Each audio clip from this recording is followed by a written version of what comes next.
un collectif d'action à partir de janvier 2023, puisqu'on a commencé à rédiger ensemble ce document de communication que vous avez pu recevoir. On a pris contact avec l'université au Canada pour réaliser des prélèvements indépendants sur l'eau. Les premiers échantillons sont partis la semaine dernière et nous devrions avoir les résultats avant l'été. C'est aussi un collectif d'action, puisque nous avons organisé cette réunion publique de manière volontaire, car nous avons le sentiment, à tort ou à raison, et vu le monde qu'on est aujourd'hui, sans doute à raison, qu'il n'y avait pas eu assez d'informations transmises au public sur le pays de Lauzon. Donc vraiment un grand merci de votre présence. C'est un collectif aussi, un collectif de compétences, puisque les personnes qui vont s'adresser à vous ce soir, ce sont des chimistes, ce sont des cadres de collectivités qui travaillent dans le domaine des eaux, c'est des chercheurs d'instituts de recherche nationale. Donc ce sont des citoyens qui ont mis leurs compétences professionnelles, universitaires, académiques au service de ce collectif. Ça reste évidemment un travail citoyen. Il n'y a évidemment pas de caractère absolu et prescriptif dans les informations qu'on va vous transmettre ce soir, mais elles ont été construites dans une volonté de transmettre une information la plus fiable et documentée possible. L'objectif de ce collectif, c'est donc d'apporter et de construire de la connaissance. C'est également d'interpeller les pouvoirs publics pour avoir une action qui soit efficace, qui soit rapide et qui soit transparente sur la prise en charge de cette pollution de l'eau potable aux perfluorés. Et c'est enfin la volonté de proposer des actions concrètes. Et c'est un petit peu le cheminement qu'on vous propose de suivre ensemble ce soir. Je tiens à remercier la municipalité de Comminges, monsieur le maire qui est là. N'inquiétez pas, on vous voit. J'essaye de ventiler la salle. C'est ça, merci pour nous avoir prêté aimablement la salle. Je vois monsieur le maire de Ternay qui a communiqué dans le bulletin municipal. Monsieur Boulu qui a accepté d'intervenir, qui est maire de Simandre et président du syndicat Communauté et Région, donc qui distribue l'eau potable sur notre territoire. Monsieur Martinet, président du syndicat Rhône Sud, champ captant de Ternay, qui est un des champs, qui est le champ sur lequel on puise pour récupérer l'eau potable. Donc autant, et on a aussi un représentant de Suez, je pense, qui soit présent, soit qui devrait arriver. Donc vraiment... Il est là, on l'a vu. Bon, super. Et donc voilà, on a aussi essayé de faire venir ce soir les personnes qui sont en situation d'expliquer, de donner des informations et de donner des perspectives d'action pour prendre en compte et régler cette question des perfluorés. La réunion sera organisée en 3 parties, des éléments de contexte, des éléments plus de définition, un zoom sur la situation particulière du pays de Lauzon et un questionnement autour des origines de la pollution.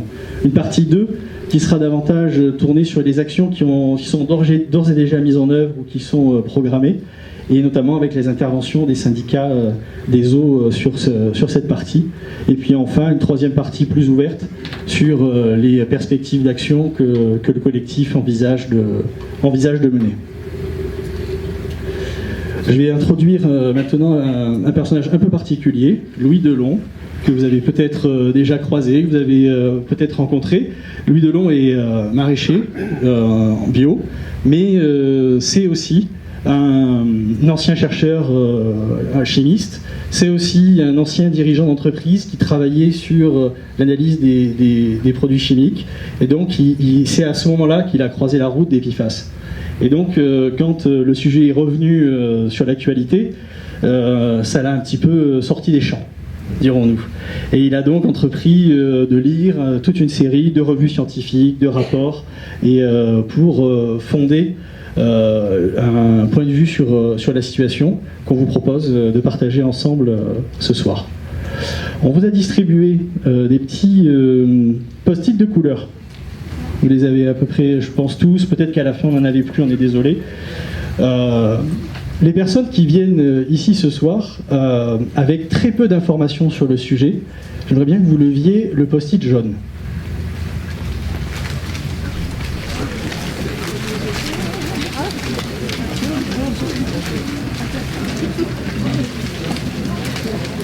Ok. Merci. Les personnes qui viennent en ayant s'étant déjà documentées, en ayant déjà participé à des initiatives, en ayant pris le temps de lire ou de s'investir, plutôt un post-it bleu.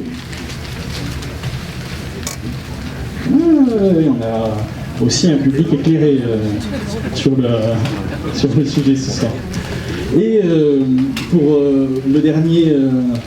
la dernière couleur, qui est la couleur rose, me semble-t-il, qui est clairement partie prenante du sujet, pour identifier aussi, je crois qu'il y a un certain nombre d'élus dans la salle que je n'ai pas remercié ou que je n'ai pas salué, de membres d'associations, de membres de représentants de syndicats, vous voyez, des corps un petit peu organisés que j'ai oublié de saluer.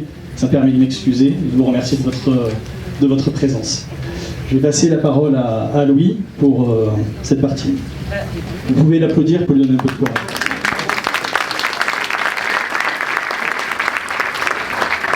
Merci Julien. Julien l'a précisé, mais quand on a eu connaissance donc, de la pollution sur Lyon, la première chose qu'on a cherché à faire, c'est à comprendre, parce que c'est effectivement un sujet qui est éminemment complexe. Moi, je ne dispose pas de toutes les billes pour le comprendre de façon, exhaustive. Je pense que peu de monde, de toute façon, y compris dans la communauté scientifique, ne les possède. Ceci dit, je vais essayer de vous faire une grille de lecture de la situation telle que moi je l'ai compris, en interviewant un certain nombre d'experts du sujet, par rapport à quelques compétences que j'avais aussi par le passé. Mais on va dire que une des choses qu'on avait observées en participant à certaines réunions publiques, c'est qu'on trouvait qu'il manquait un petit peu de science dans les débats, on entendait un petit peu tout et n'importe quoi, et donc on a quand même essayé de remettre un petit peu d'objectivité, un petit peu de rationnel dans tout ça. Donc c'est ce que je vais essayer de faire ce soir. Je vais essayer de le rendre très vulgarisé en même temps. Normalement, il faudrait peut-être une heure et demie pour essayer d'expliquer la situation de façon très détaillée. Je vais essayer de le faire en 30 minutes, mais surtout, je vais essayer de faire que ça soit abordable pour tous. Alors si jamais, de toute façon, il y a des choses qui ne sont pas très claires, je pourrai toujours répondre à des questions éventuellement, mais je vous propose de commencer. Alors effectivement, Julien l'a déjà rappelé, il y a un petit peu moins d'un an, il y a un reportage d'Envoyé spécial qui faisait état d'une pollution importante au perfluoré dans le sud de Lyon, alors sur une zone qui était quand même relativement vaste, et qui présentait des taux inquiétants de PFAS. Donc je vous expliquerai ce que c'est qu'un PFAS dans l'air, dans l'eau et dans les sols. Alors, une information qui était effectivement importante à l'époque, c'était qu'on avait connaissance du fait que le champ captant de Ternay, donc qui alimente en eau potable toute la région de la zone rouge, et notamment le pays de Lauzon, 5 communes du pays de Lauzon, étaient particulièrement contaminées. Alors, un PFAS, qu'est-ce que c'est? Donc, c'est des molécules chimiques, c'est une famille de molécules chimiques. Donc, l'acronyme, c'est Poly and Perfluoroalkyl Substances en anglais. En fait, il faut comprendre que c'est des molécules qui comprennent beaucoup d'atomes de fluor. Donc, je vous expliquerai un petit peu tout à l'heure ce que ça peut impliquer. Mais il faut savoir que c'est beaucoup de molécules. Alors, les chiffres officiels donnent 4700, mais vraisemblablement, il y en aurait probablement plus de 10 000 qui sont commercialisées. Elles ont tout un tas d'applications dans tout un tas d'objets du quotidien. Alors, je ne vais pas trop m'étendre là-dessus parce que, en fait, le temps est limité. C'est des informations que vous pourrez trouver assez facilement sur Internet. Par contre, il y a effectivement une pollution qui est assez massive et généralisée, on va dire, au niveau mondial, avec différents degrés d'importance.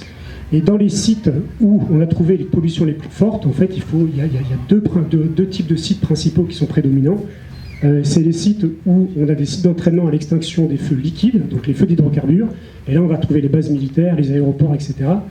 Et puis, il y a les usines de fabrication de polymères fluorés. Donc là, tout de suite, on commence à comprendre qu'au niveau de Pierre Bénite, il s'est peut-être passé quelque chose. Alors pendant cette présentation, vous verrez un certain nombre d'acronymes, PFOA, PFOS, PFNA, etc.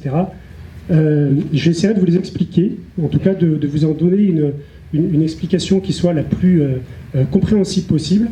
Quand vous voyez PF, ça veut dire perfluoro. Donc en fait, les lettres qui viennent après, c'est une molécule en particulier qui appartient à cette famille des perfluorés. Alors, il faut peut-être remettre un peu de contexte avant d'aborder le sujet du sud de Lyon, parce qu'en fait, ça, c'est un sujet qui date pas d'hier. C'est le premier gros scandale au perfluoré, pour ceux qui ont vu le film Darkwater. Ça se passe à Parkesburg, aux États-Unis. Donc, c'est l'affaire Dupont de Nemours. En fait, Dupont de Nemours, pendant des années, va rejeter des quantités très importantes de PFAS dans l'environnement et va contaminer toute une zone au niveau des eaux de surface et des eaux souterraines, et par conséquent les réseaux d'eau potable. Alors ça, c'est une affaire qui a fait beaucoup de bruit. C'est vraiment à partir de là qu'il va y avoir une prise de conscience à l'international sur la problématique des PFAS. Il y avait quand même quelques chercheurs qui avaient déjà un peu sonné la sonnette d'alarme, mais on va dire qu'à partir de cette date-là, il y a vraiment quelque chose qui va se passer dans la communauté scientifique. Il y a beaucoup d'études qui vont être réalisées pour étudier mieux ces composés, leur persistance dans l'environnement et leur toxicité. Et c'est la première fois qu'au travers d'une étude de grande ampleur, donc qui va mobiliser plus de 70 000 personnes, enfin près de 70 000 personnes à Pittsburgh aux États-Unis, on va faire le lien démontré entre le PFOA, qui est un des perfluorés les plus utilisés qui était le plus utilisé depuis les années 50, et 6 maladies sérieuses, dont de nombreux cancers. Alors par la suite, on va avoir d'autres affaires du même type. C'est toujours la même histoire. C'est un industriel qui rejette de façon assez massive des perfluorés dans l'environnement et qui va contaminer notamment des nappes phréatiques, mais de façon générale par un jeu de vases communicants des régions entières. Le cas de la Vénétie est assez, important parce que c'est une des plus grandes nappes phréatiques d'Europe qui a été contaminée. Donc on trouve des affaires effectivement en Italie, on trouve des affaires en Italie, on trouve des affaires en Hollande, en Belgique. Et en France, on commence à s'intéresser au problème en fait, en 2009. Alors le rapport est sorti en 2011, mais en fait en 2009, la Direction Générale de la Santé a mandaté l'ANSES, le laboratoire d'hydrologie de Nancy, pour réaliser une étude d'impact des molécules perfluorées sur les aquifères, donc sur les eaux souterraines et sur les eaux superficielles. Donc ils vont faire des centaines d'analyses et ils vont trouver que, en tout cas au niveau des analyses qu'ils vont faire sur les eaux potables, ils vont trouver qu'à Ternay, donc dans le champ captant de Ternay, alors qui n'est pas mentionné directement dans le rapport, mais qu'avec un certain nombre de recoupements, on arrive assez facilement à l'identifier, qu'on va trouver des quantités importantes de PFAS. C'est d'ailleurs le point où on va trouver le plus de PFAS dans l'étude qui est faite au niveau national. Alors ce rapport, il va tomber un petit peu aux oubliettes, enfin en tout cas, on ne va pas beaucoup en parler. Par contre, en 2014, la Direction Générale de la Santé, toujours, va mandater, à la suite de ce rapport-là quand même, parce qu'ils avaient vu qu'il y avait des choses qui étaient inquiétantes, ils vont mandater l'ANSES pour évaluer l'imprégnation de la population française aux molécules perfluorées. Alors qu'est-ce qu'ils vont trouver? Bon, plein de choses très intéressantes que je ne vais pas trop développer ici, parce que le rapport est assez long, mais ce qui est important, c'est que dans 100% des personnes à qui on va faire des prises de sang, donc à l'époque c'est 1000 personnes si je me souviens bien, on va trouver du PFOA, au moins du PFOA et au moins du PFOS. Donc tout ça pour dire qu'à l'époque on sait déjà que l'intégralité de la population française a ce type de produit dans le sang. Alors ça ne veut pas dire que c'est dangereux, ça veut juste dire qu'ils y sont. Et en fait, la première enquête journalistique vraiment à aborder ce sujet, donc ça fait suite à la sortie du film Darkwater, qui est sorti en 2019, c'est Libération. Donc en fait, Libération va titrer un article « Silence on empoisonne ». Et dans cet article, donc c'est avant Envoyé spécial évidemment, et dans cet article, ils vont montrer que ils vont déterrer le rapport de l'ANSES, ils vont reprendre le rapport de l'ANSES, ils vont le décrypter, et ils vont comprendre qu'en fait, il y a 2 sites chauds en France, qu'ils appellent des hotspots, c'est Pierre-Bénite et Villiers-Saint-Paul, 2 sites où se trouvent des entreprises qui travaillent sur des fluoropolymères, et donc ces deux entreprises sont liées, enfin en tout cas ces 2 sites chimiques sont liés à une pollution des nappes phréatiques et des eaux de surface.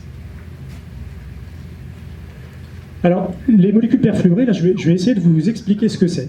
Alors, vous voyez une formule chimique, mais je ne vais pas vous faire un cours de chimie, je veux juste que vous compreniez c'est quoi la différence entre une molécule perfluorée et une molécule qui est non fluorée. Vous avez des chaînes carbonées ici, vous avez des hydrogènes, d'accord? Ça, c'est l'acide octanoïque. C'est une molécule naturelle qui est présente dans le lait maternel de nombreux mammifères. Alors maintenant, cette molécule, vous enlevez tous les hydrogènes et vous la remplacez par des fluors. Alors vous voyez, c'est le même nom, c'est-à-dire c'est acide octanoïque, mais on rajoute perfluoro, parce qu'on a remplacé tous les hydrogènes qui étaient ici par des fluors. Alors ça va changer totalement les propriétés de ces molécules. Et ça va les changer totalement parce qu'en fait, ce que cherchent les industriels, c'est justement avoir des super molécules qui résistent à la dégradation, qui aient des propriétés tensioactives absolument exceptionnelles, et c'est le cas. Et en fait, elles vont trouver tout un tas d'applications. On va les utiliser un petit peu à toutes les sauces. Seulement, le problème, c'est que cette molécule, donc c'est le PFOA, hein, c'est le C8 dont je vous parlais de la première affaire de Dupont de Nemours aux États-Unis. Et donc, c'est un des pires poisons environnementaux que l'homme ait créé. Alors pourquoi je dis ça? Parce qu'en fait, le fait de rajouter du fluor sur une chaîne carbonée, la liaison carbone-fluor, c'est une liaison qui est forte. C'est-à-dire qu'on sait la faire, mais on a beaucoup de mal à la défaire, on ne sait pas la casser. Donc en fait, quand on crée des molécules comme ça, on crée des molécules qui sont très stables, que nous, on a du mal à dégrader. En fait, la seule façon qu'on ait trouvé aujourd'hui pour les détruire, c'est de les brûler, de les incinérer à trop de température. Sinon, ça résiste aux oxydants, aux oxydants forts, aux bases fortes et aux acides forts. Enfin, vous pouvez les mettre un peu dans n'importe quel milieu, elles ne vont pas se biodégrader. Et évidemment, la nature n'a jamais rencontré ces molécules-là, donc elle ne sait pas les dégrader non plus. Et c'est tout le problème. Donc, là, vous avez des molécules qui, à partir du moment où vous les rejetez dans l'environnement, vous pouvez être sûr qu'elles vont rester là pendant des centaines ou des milliers d'années. Et ça, c'est le côté persistance. Alors, la deuxième particularité de ces molécules, qui est particulièrement inquiétante, c'est ce qu'on appelle la bioaccumulation. La bioaccumulation, c'est le fait que vous ingérez une molécule par l'eau, par l'alimentation, peu importe, et en fait, vous ne l'éliminez pas. Voilà. La bioaccumulation, la définition, c'est ça. Alors, comment on la mesure? On la mesure par ce qu'on appelle le temps de demi-vie. Le temps de demi-vie, si aujourd'hui vous buvez un verre, vous avez, mettons, 100 nanogrammes de PFOA, la molécule que je vous ai montrée tout à l'heure, vous buvez ce verre dans lequel il y a 100 nanogrammes de PFOA, dans 3 ans, le temps de demi-vie du PFOA c'est 3 ans, dans 3 ans vous en aurez encore 50. Ça veut dire qu'en fait vous l'éliminez peu et donc il va se stocker. Il va se stocker dans votre organisme. Ici, donc ça c'est un petit diagramme, alors je voulais le montrer parce que je trouve qu'il est assez révélateur. Donc ça c'est l'étude de l'ANSES dont je vous ai parlé tout à l'heure. C'est l'étude Esteban 2014-2016. Ils ont fait les prélèvements sanguins et qu'est-ce qu'on observe? On observe qu'en fonction de l'âge, vous voyez, plus on est vieux, plus on a de PFOA dans le sang. Et ça, c'est une des caractéristiques des molécules qui sont bioaccumulables. Ça veut dire que vous en emmagasinez tout au long de votre vie, ça va s'accumuler, ça va s'accumuler, ça va s'accumuler, et donc on retrouve des concentrations qui sont de plus en plus importantes. Alors, dans ces molécules-là, elles ont des propriétés un peu particulières. On connaît beaucoup de polluants qui, quand on les absorbe, vont plutôt avoir tendance à aller dans les tissus adipeux, donc plutôt dans les graisses. En fait, ces molécules-là, elles n'ont pas du tout cette propriété-là. Elles n'aiment pas la graisse, donc en fait, elles vont plutôt se lier aux protéines. Elles adorent se lier aux protéines plasmatiques, donc notamment l'albumine, c'est les protéines du sang. Et donc, vous allez les retrouver elles vont se stocker dans tous les organes qui sont fortement vascularisés. Alors on en trouve énormément dans le foie, alors ça dépend évidemment des molécules, hein. Toutes les molécules n'ont pas tout à fait les mêmes aires de répartition, mais globalement on trouve beaucoup dans le foie, dans le rein, dans la rate, dans le poumon et dans les testicules. Et donc, alors ça c'est un schéma qui avait été sorti, alors il faut quand même prendre des pincettes quand on montre ce schéma, il faut quand même expliquer. C'est pas tous les PFAS qu'on s'est produits, qui vont faire qu'on va développer ces maladies-là. Vous voyez qu'elles sont assez importantes. Aujourd'hui, on a des études sur relativement peu de molécules, paradoxalement par rapport au nombre de molécules qui sont commercialisées, mais ce qu'il faut comprendre, c'est qu'en fait, on a prouvé pour certains cas, notamment dans le cas du PFOA. Donc ça, c'est la molécule que je vous ai présentée au tout début, une des molécules qui avait été le plus utilisée. C'est la molécule de Parisberg aux États-Unis. Et donc là, on a fait le lien, via l'étude épidémiologique, entre un certain nombre de maladies graves et une exposition chronique. Chronique, ça veut dire qui dure dans le temps, donc importante, au PFOA. Il y a un autre effet sanitaire dont on a beaucoup parlé à partir des années 2010 et qui aujourd'hui, je ne vais pas dire qu'il est passé sous silence, mais en fait on a tendance à le minimiser. Et moi personnellement, je trouve que c'est pas forcément une bonne idée. C'est la réponse traduite au vaccin. Alors pourquoi? Parce qu'en fait, on a constaté à partir des années 2010, il y a des chercheurs, et ça je vous l'expliquerai, qui ont fait des recherches, qui ont montré qu'à très faible concentration, on pouvait avoir une réponse réduite à la vaccination chez les enfants. Alors, les premières restrictions par rapport aux perfluorés, elles vont mettre un petit peu de temps à se mettre en place. Quand les premiers scandales sanitaires vont commencer à éclater aux États-Unis, il va y avoir une inquiétante assez importante de la communauté scientifique et on va avoir de plus en plus d'études qui vont être publiées. Aujourd'hui, il y en a des milliers. Donc évidemment, quand on cherche à se renseigner sur le sujet, on ne les lit pas toutes. On essaye plutôt de regarder des revues qui synthétisent un petit peu toutes ces recherches qui ont été faites. Et en fait, à partir de 2009, le premier perfluoré le PFOS. Alors même s'il y avait une directive européenne déjà qui l'avait plus ou moins interdit à partir de 2006, mais à partir de 2009, il va intégrer la liste des polluants organiques persistants. Ça, c'est un point important parce que quand on intègre cette liste-là, donc il y a plusieurs annexes, je ne vais pas rentrer dans le détail, mais en fait, en gros, il faut comprendre qu'on ne pourra plus l'utiliser, quoi. Donc ça, les industriels l'ont bien compris, et à partir du moment où alors ça avait commencé un petit peu avant, mais il y a eu du coup une réaction des industriels qui se sont orientés vers des produits de substitution. Et ça, c'est vraiment important de le comprendre, c'est-à-dire que ils avaient un certain nombre de procédés, il a fallu enlever le PFOS, enlever le PFOA, et comprendre qu'il fallait passer à autre chose. Donc on est passé de molécules historiques, donc de PFAS ancienne génération, vers des PFAS nouvelle génération. C'est important de le comprendre, parce que si on ne comprend pas ça, on ne comprend pas les différentes directives qui sont rentrées en vigueur aujourd'hui, et on ne va pas avoir une idée très claire en fait, de la situation. Alors historiquement, les PFAS qui étaient utilisés, c'est ce qu'on appelle des chaînes longues. Vous n'avez pas forcément besoin de retenir ça, vous avez juste besoin de retenir que c'était les molécules historiques. Pourquoi c'est des chaînes longues? En fait, en bleu, c'est le nombre de carbone. Donc vous voyez qu'il y a 8 carbones, 9 carbones, 10 carbones, etc. Et en fait, on les a appelées chaînes longues parce que c'était plus simple, voilà, pour comprendre. Et donc à partir du moment... donc ces molécules, on savait qu'elles étaient très toxiques et très bioaccumulables. Et donc on les a remplacées petit à petit par des PFAS de nouvelle génération. Donc on appelle des chaînes courtes. Alors vous voyez, en fait, elles sont plus courtes que celles-ci. Donc c'est les mêmes molécules, mais elles sont plus petites. Hein. Et dans ces nouvelles générations, alors il y avait évidemment beaucoup de chaînes courtes, mais il y avait aussi tout un tas d'autres molécules, des milliers de molécules, qui en se dégradant vont redonner ces chaînes courtes. Ça c'est important de le comprendre, parce qu'en fait, le fait que des molécules puissent se dégrader et générer celles-ci, eh ben, ça va aussi donner des éléments de compréhension du fait que c'est ces molécules-là qui ont été ciblées dans un certain nombre de réglementations. Alors pourquoi est-ce qu'on les a remplacées? Parce qu'effectivement, quand on lit un petit peu de littérature scientifique sur le sujet, on voit globalement qu'elles sont moins bioaccumulables et moins toxiques.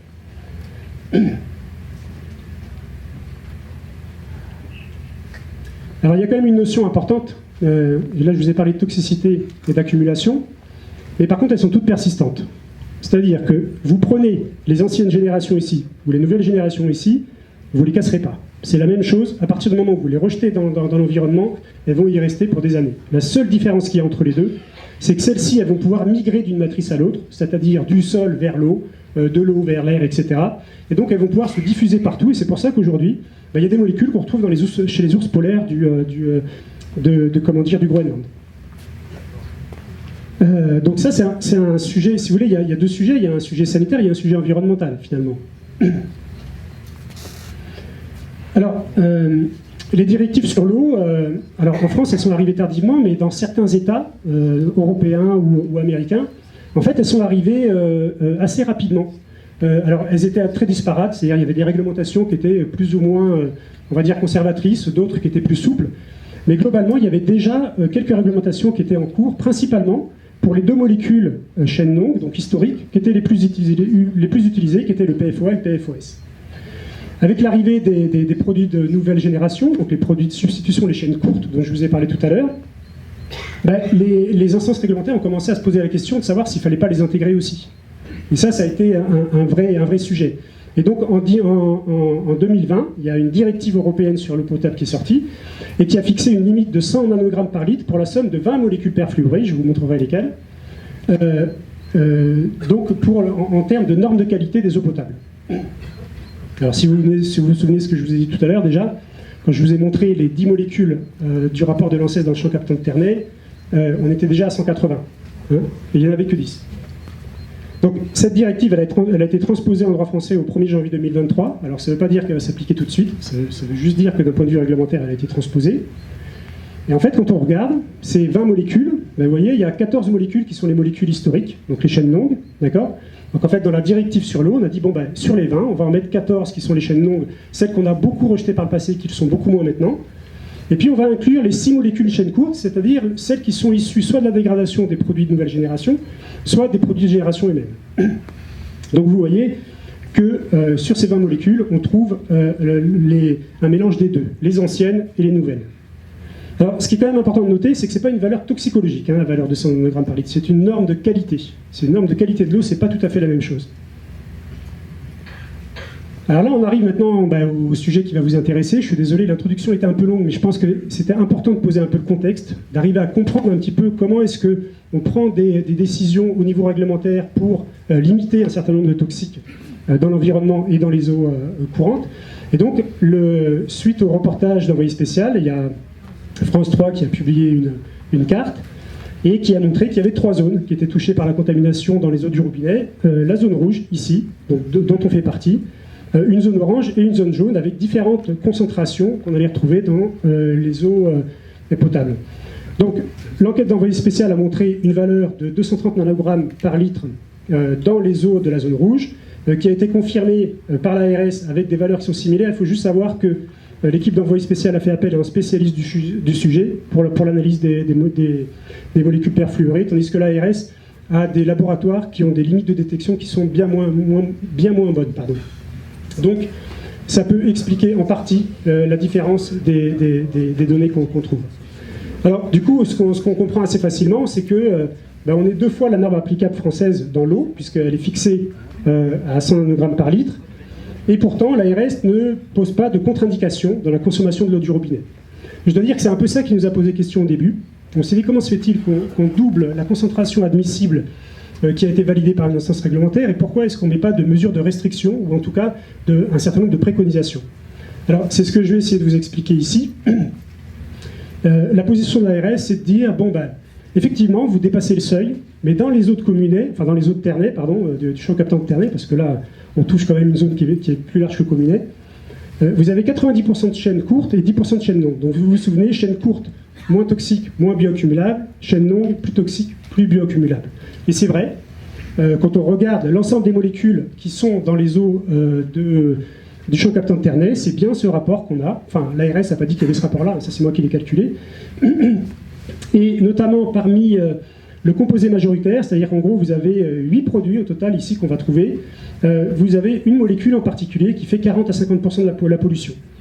Donc vous avez 8 molécules, mais une principalement, qui s'appelle le PFHXA. Alors ça, il va falloir le retenir, PFHXA, parce que je vais en parler pendant un petit moment. Alors ce composé-là, il fait à peu près 100 nanogrammes par litre, si on se base sur l'enquête d'Envoyé spécial, qui à mon sens est l'analyse la plus précise. Alors, pour comprendre pourquoi l'ARS a dit que du coup il n'y avait pas de danger, j'ai essayé de comprendre au niveau de ce qu'on appelle les valeurs toxicologiques de référence. Quelles étaient les valeurs toxicologiques de référence? Donc les doses journalières tolérables. Alors c'est quoi une dose journalière tolérable? C'est une dose à partir de laquelle, si vous êtes exposé durant toute une vie, enfin une dose maximale, à partir de laquelle si vous êtes exposé durant toute votre vie, vous n'aurez pas d'effet néfaste pour la santé. Alors, alors ce qu'il faut comprendre, c'est qu'en fait, ça c'est le PFHXA, donc la molécule principale qu'on trouve dans les eaux de Communet, de Ternay. Ça c'est le PFOA, donc la molécule qu'on trouve en grande quantité dans les eaux souterraines de Parksburg.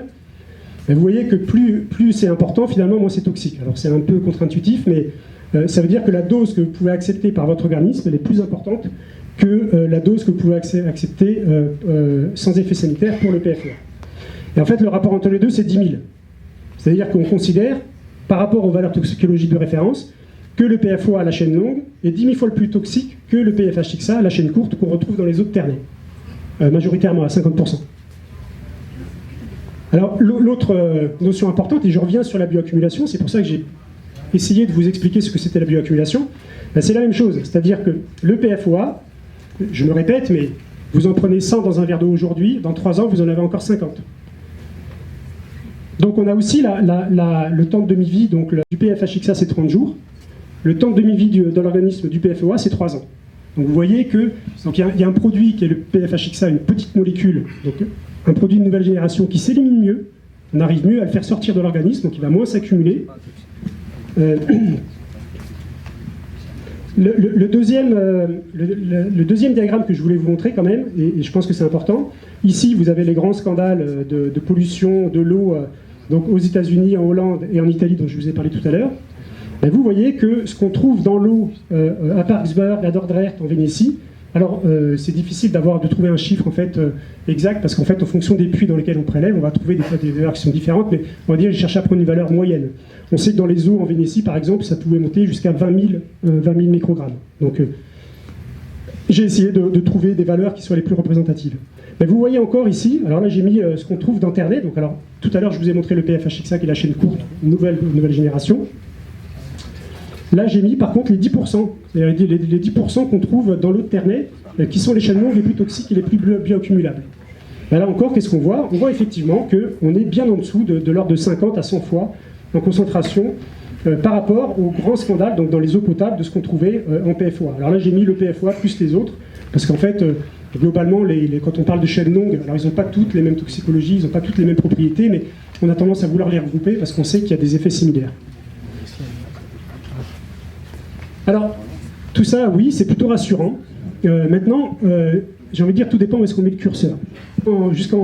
À partir de 2008, il y a l'Autorité européenne de la sécurité alimentaire qui a publié une recommandation en disant, pour le PFOA et le PFOS, donc les molécules historiques les plus utilisées, ces deux molécules-là dont j'ai beaucoup parlé, la quantité hebdomadaire qu'on peut assimiler par kilo de poids corporel, ça veut dire que ici, un enfant de 10 kg ne doit pas dépasser 1500 nanogrammes par semaine, d'accord?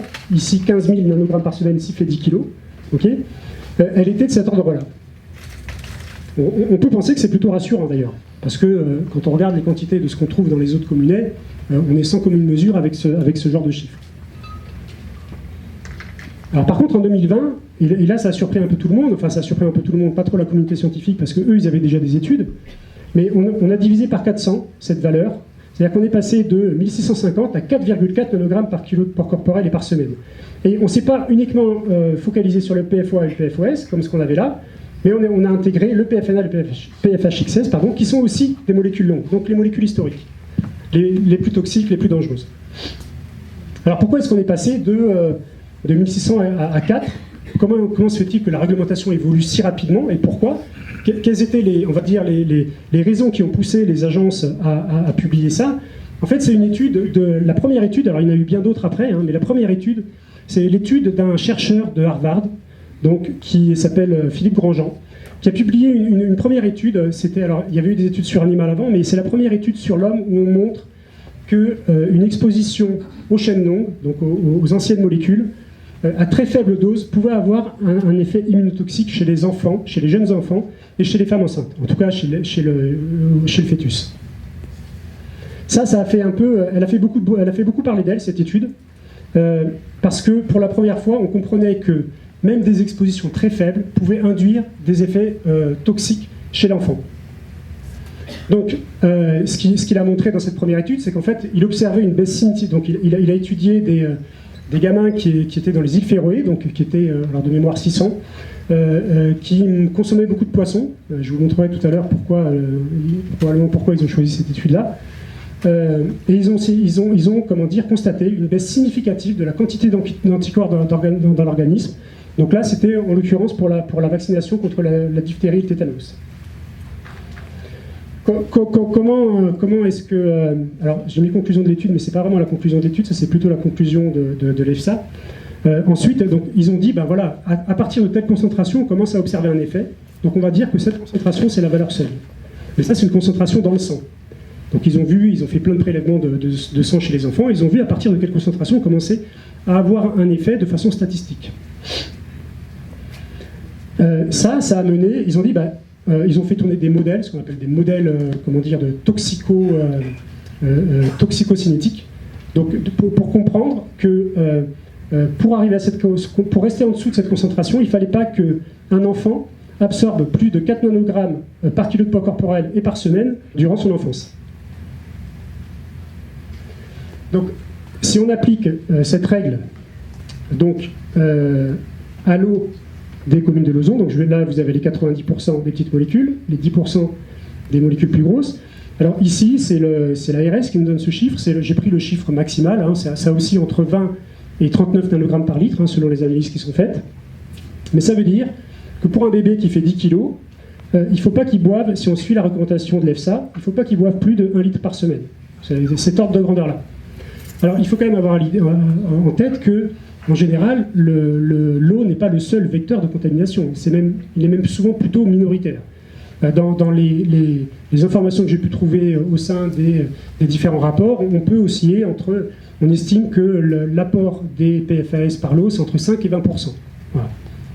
Et évidemment, on en trouve aussi dans l'alimentation. Il y a un jeu de vase communicant qui est évident. À partir du moment où vous avez des molécules qui sont solubles dans l'eau, qui vont être mobiles, qui vont se propager, ça va essaimer, puisqu'en fait, nous on la boit, les animaux aussi, les légumes aussi, etc.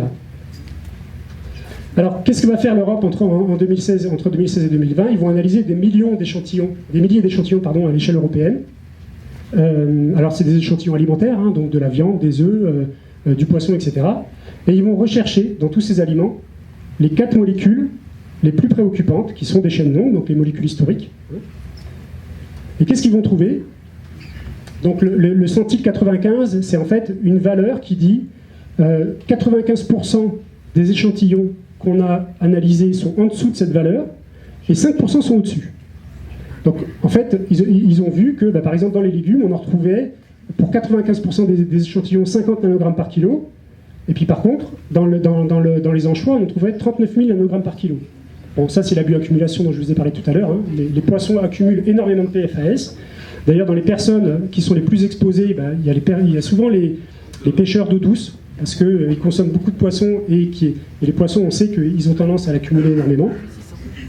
Et en fait, je ne sais pas si on peut dire que c'est amusant, mais en tout cas, quand on regarde la réglementation qui est sortie au 1er janvier 2023, alors j'enlève celle-ci, ça c'est une valeur indicative. En fait, ici, si jamais vous commercialisez un produit qui est au-dessus de cette valeur, donc que ce soit de la viande, des œufs, du poisson, des crustacés, etc. Si vous commercialisez un produit, si vous avez des produits qui sont au-dessus de cette valeur, vous n'avez plus le droit de les commercialiser. Là, ce n'est pas le cas. C'est une valeur indicative qui dit, si on retrouve plus de 40 nanogrammes par kilo dans les légumes, vous devez prendre des mesures pour essayer de comprendre quelle est l'origine de la pollution. C'est une petite nuance, mais il faut comprendre quand même que la valeur indicative, on se rend bien compte qu'elle est du même ordre de grandeur que ce qu'ils ont trouvé dans les échantillons à l'échelle européenne. Ici, c'est pareil. On s'arrange pour que 95% des échantillons soient inférieurs à la norme. Et en fait, vous voyez que, évidemment, plus on avance, et on en retrouve énormément dans les anchois, par exemple, vous savez que si vous voulez que les anchois restent commercialisables, il faut mettre une réglementation qui ne soit pas trop basse. Tout ça pour dire qu'en fait, le côté réglementaire, c'est un sujet qui n'est pas que scientifique. C'est un sujet qui est aussi économique, politique, etc. Alors je le représente ici parce que c'est peut-être plus parlant, on voit bien, hein. Valeur réglementaire, les 95% de denrées alimentaires qui ont été analysées, les valeurs réglementaires, les 95% de denrées alimentaires qui ont été analysées, etc., etc. Donc vous le voyez ici, pour les anchois évidemment on explose tout. Alors je vais terminer, hein, parce qu'il faut quand même que je laisse la parole aux autres intervenants, mais juste ça c'est la carte qui a été publiée par Le Monde. En fait le problème des PFAS, c'est pas un problème lyonnais, c'est un problème qui est européen, qui est mondial. Cet article il a fait beaucoup de bruit parce que vous voyez dans les petits points rouges et les petits points bleus, c'est les points supposés de contamination qu'on retrouve sur la base d'une enquête qui a duré plus d'1 an, qui a mobilisé des dizaines de journalistes. Donc quand l'affaire est sortie, assez naturellement, alors les autorités ont pensé évidemment au site industriel de Pierre-Bénite, avec Arkema et Daikin, parce qu'on sait qu'en fait, eux, ils font des fluoropolymères, et dans les procédés de fabrication de fluoropolymères, c'est des choses qu'on fait dans des gros réacteurs comme ça, enfin, des fois même plus gros, hein, on utilise des PFAS. Je ne vais pas rentrer dans le détail technique, mais en fait, il faut comprendre que on fait du PVDF, on fait du téflon. Le téflon, c'est ce que vous trouvez sur votre poêle Tefal. Donc, à Pierre-Bénite, on fait notamment du PVDF, chez Arkema, mais on fait aussi des fluoroélastomères chez Daikin. En fait, pour faire ces molécules, on utilise des PFAS, ce que je vous ai montré. Ils servent à produire le polymère, et puis une fois qu'on a le polymère et que la réaction est finie, on balance tout. Donc ça se fait dans l'eau, en fait. Donc on balance l'eau, on jette l'eau, et c'est pour ça ces molécules-là ont été rejetées en grande quantité pendant des années.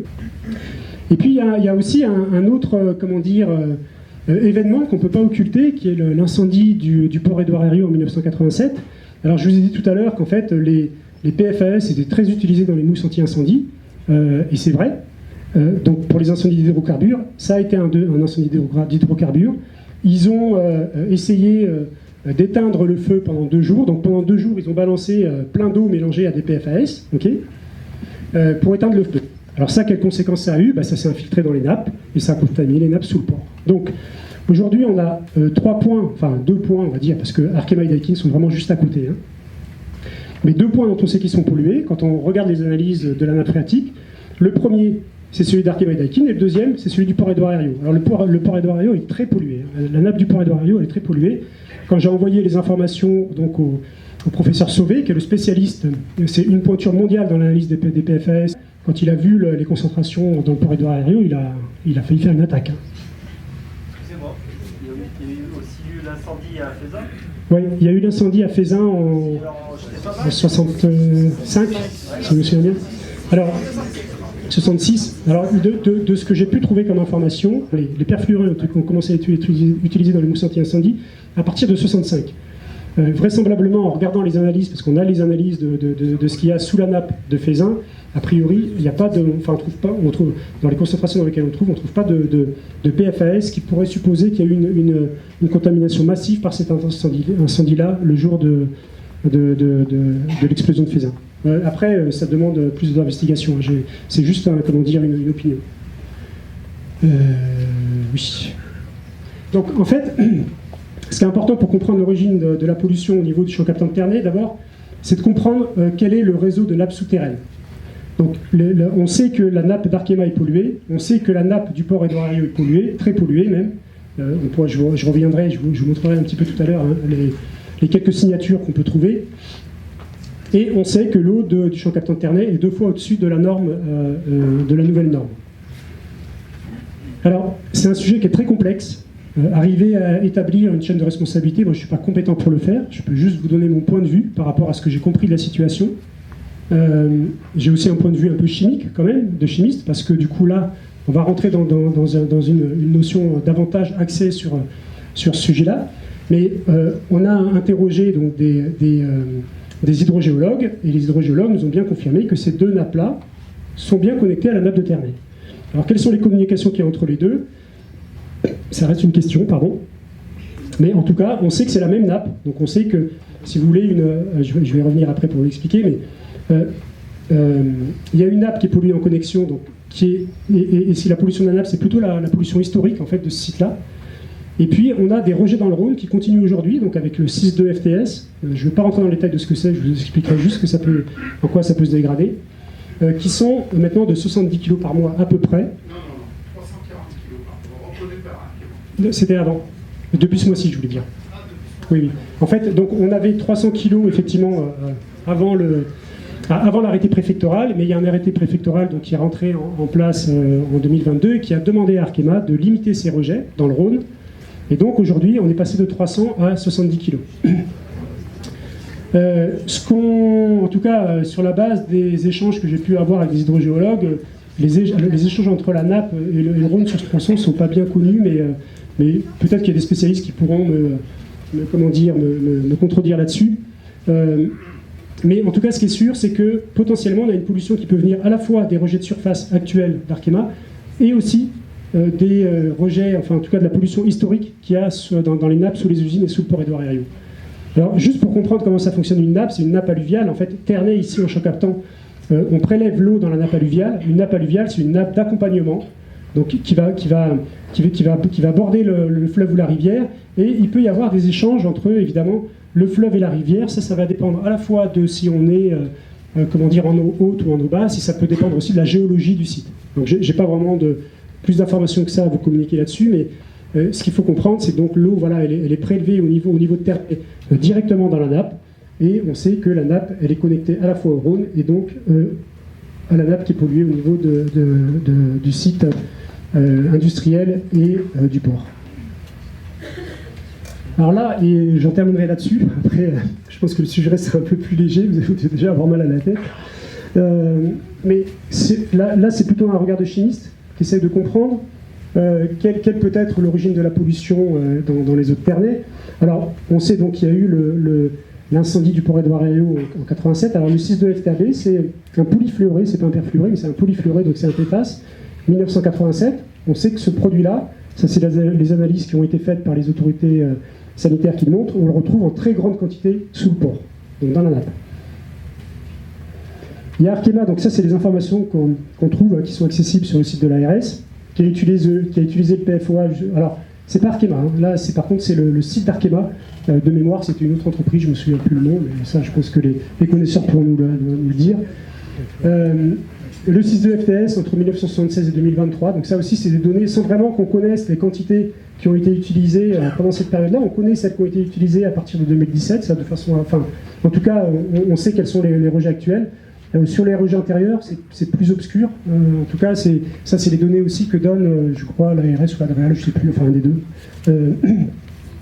Mais ce composé-là, pardon, c'est le composé qui est toujours rejeté par Arkema. Et puis on a les activités anciennes d'Arkema, entre 2003 et 2016, qui utilisaient, alors c'est un mélange de PFAS, hein, ça s'appelait le surflon, principalement c'est celui-là, c'est des chaînes longues, hein, que des chaînes longues, donc que les chaînes historiques toxiques et pas très sympas, et qu'ils ont arrêté en 2016, et en 2016 ils ont remplacé par le 6.2 FTS. Donc ça on en trouve beaucoup, beaucoup. On en trouve quand même pas mal, le PFNA et le PFUNDA notamment, dans les sols et dans les eaux souterraines au niveau de Pierre-Bénite et d'Oulin. On a Daikin qui a utilisé le PFHXA. Alors celui-là, il doit vous rappeler quelque chose, hein, on le retrouve, c'est la moitié de la contamination du champ de Ternay, qui a été utilisé entre 2003 et 2016, et puis, alors de ce qu'on m'a expliqué, hein, le PFOA aussi entre 2004 et 2008, et puis pour le PFHXA, à partir de 2017, ils ont mis en place des filtres, et donc depuis 2017, Daikin ne rejette quasiment plus de composés, enfin c'est epsilon, hein, c'est quelques grammes, quelques centaines de grammes par mois, mais en fait avec un facteur de dilution c'est imperceptible. Donc ça donne un petit peu le schéma global, en gros, de la pollution, mais ça ne va pas vous dire grand-chose. Je vais complexifier un peu les choses, c'est trop simple. En fait, ce produit-là, qui n'est pas un perfluoré, c'est un polyfluoré, alors je mets des guillemets, dans certaines conditions expérimentales, c'est ce qu'on trouve dans la littérature scientifique pour les chimistes, ce composé-là peut se décomposer en ces produits-là. Ces produits-là, c'est 90% de la pollution de Ternay. On va complexifier encore un peu la chose. Le 6.2 FTS, il peut se décomposer dans exactement les mêmes composés. Donc en fait, vous avez une pollution à Ternay qui peut venir en partie d'ici, en partie d'ici, en partie d'ici. Aujourd'hui, moi, j'en sais rien. Hein. Je veux dire, c'est juste, un constat. Il faut évidemment mener des investigations complémentaires si on veut comprendre la chose, mais ici, vous voyez bien que du coup, potentiellement, on a plusieurs acteurs qui sont, impliqués, sans qu'on sache vraiment dire, aujourd'hui, à partir des éléments qu'on possède, quelle est la part de responsabilité des uns et des autres. Et du coup, ça demande forcément que, du point de vue des autorités, des pouvoirs publics, qu'il y ait des investigations qui soient menées, en tout cas si on pense que le principe du pollueur-payeur peut s'appliquer. Bon, là j'ai fini. En fait, alors, encore une fois, ce que je vous donne, c'est ma lecture personnelle, hein. C'est tout à fait opposable. Je veux dire, moi je suis prêt à discuter avec les gens s'ils ont des éléments complémentaires à apporter. C'est juste la compréhension du sujet que j'en ai aujourd'hui. Et puis maintenant, je vais vous laisser la parole. Déjà, merci Louis.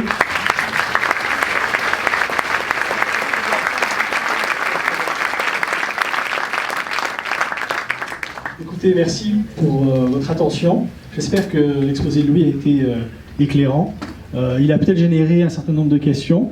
Je vous propose de prendre quelques séries de questions et on tentera d'avoir des réponses regroupées. Qui est prêt à se lancer dans la salle pour la première question, là-haut? Alors soit vous réussissez à parler fort, soit je monte, mais je vais devoir un peu... Oui, est-ce qu'on peut revenir à la slide avec les barres rouges là? C'est possible de revenir à cette slide là? Là où il y avait les blancs. Il y avait 39 nanogrammes voilà, avec la comparaison à l'Italie, juste avant les grands scandales. Celui-là, voilà. Oui. En fait, cette slide, on pourrait croire qu'elle est rassurante. Pour moi, elle n'est pas rassurante pour deux raisons. D'abord, le 39, c'est PFOA et PFOS, c'est ça? C'est les quatre en fait, PFOA, PFOS, PFHXS de mémoire, puis PFNA, il me semble. Enfin, c'est les quatre chaînes longues qu'on retrouve dans l'eau de Ternay. Okay. C'est juste que 39, ça semble peu...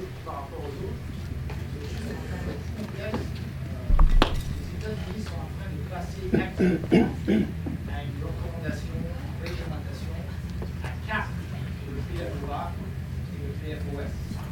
Oui. Oui, c'est... Parce qu'on est en dessous de la barre de 100, c'est pas forcément rassurant. En fait, l'idée de cette thèse, c'était plutôt de montrer que... parce que quand j'ai montré les effets sur la santé, il y avait cancer du rein, cancer du testicule, etc. C'était plutôt de montrer que dans les rapports de ce qu'on trouve quand même dans les eaux de Terre-Mer, on n'est pas sur le même ordre de grandeur. Ça ne veut pas dire que c'est pas dangereux, ça ne veut pas dire qu'il n'y a pas d'effet. Ça veut juste dire qu'on n'est pas sur les mêmes ordres de grandeur et que probablement les effets ne seront pas les mêmes. Et c'est pour ça que quand j'ai parlé des effets sur la vaccination, en fait, les 4 nanogrammes, ils viennent de ce type d'effet-là. En fait, quand on détermine des valeurs toxicologiques de référence, on va déterminer quelles sont les pathologies, je trouve plus le mot, mais pertinentes, pardon, pour l'évaluation. Et on dit, ça c'est pertinent, ça c'est pertinent, ça c'est pertinent. Et puis on va regarder quelle est la concentration, enfin la pathologie pour laquelle, ou en tout cas l'effet indésirable plutôt, pour lequel la concentration est la plus faible, et on va dire, on va prendre ça comme référence. Et on va considérer que ça s'applique à toutes les autres. C'est pour ça qu'il faut quand même être capable de nuancer un peu le sujet, en tout cas si on veut avoir une approche rationnelle et objective, de bien comprendre que le schéma que je vous ai montré tout à l'heure, où on voit toutes les pathologies, c'est pas toutes les molécules, en tout cas de ce qu'on sait aujourd'hui, c'est pas toutes les molécules, c'est pas toutes les mêmes concentrations. Voilà, c'était juste... mais tu as raison, les États-Unis sont en train de durcir le mouvement.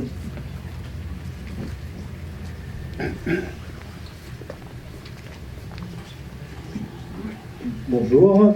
Alors moi j'avais une question assez pratique. En fait, nous on s'est un peu inquiété de ce sujet à propos de notre fils qui a eu une maladie auto-immune au niveau intestinal avec des grosses hémorragies. Et en fait, les médecins n'ont trouvé aucune solution, enfin aucune cause, pardon.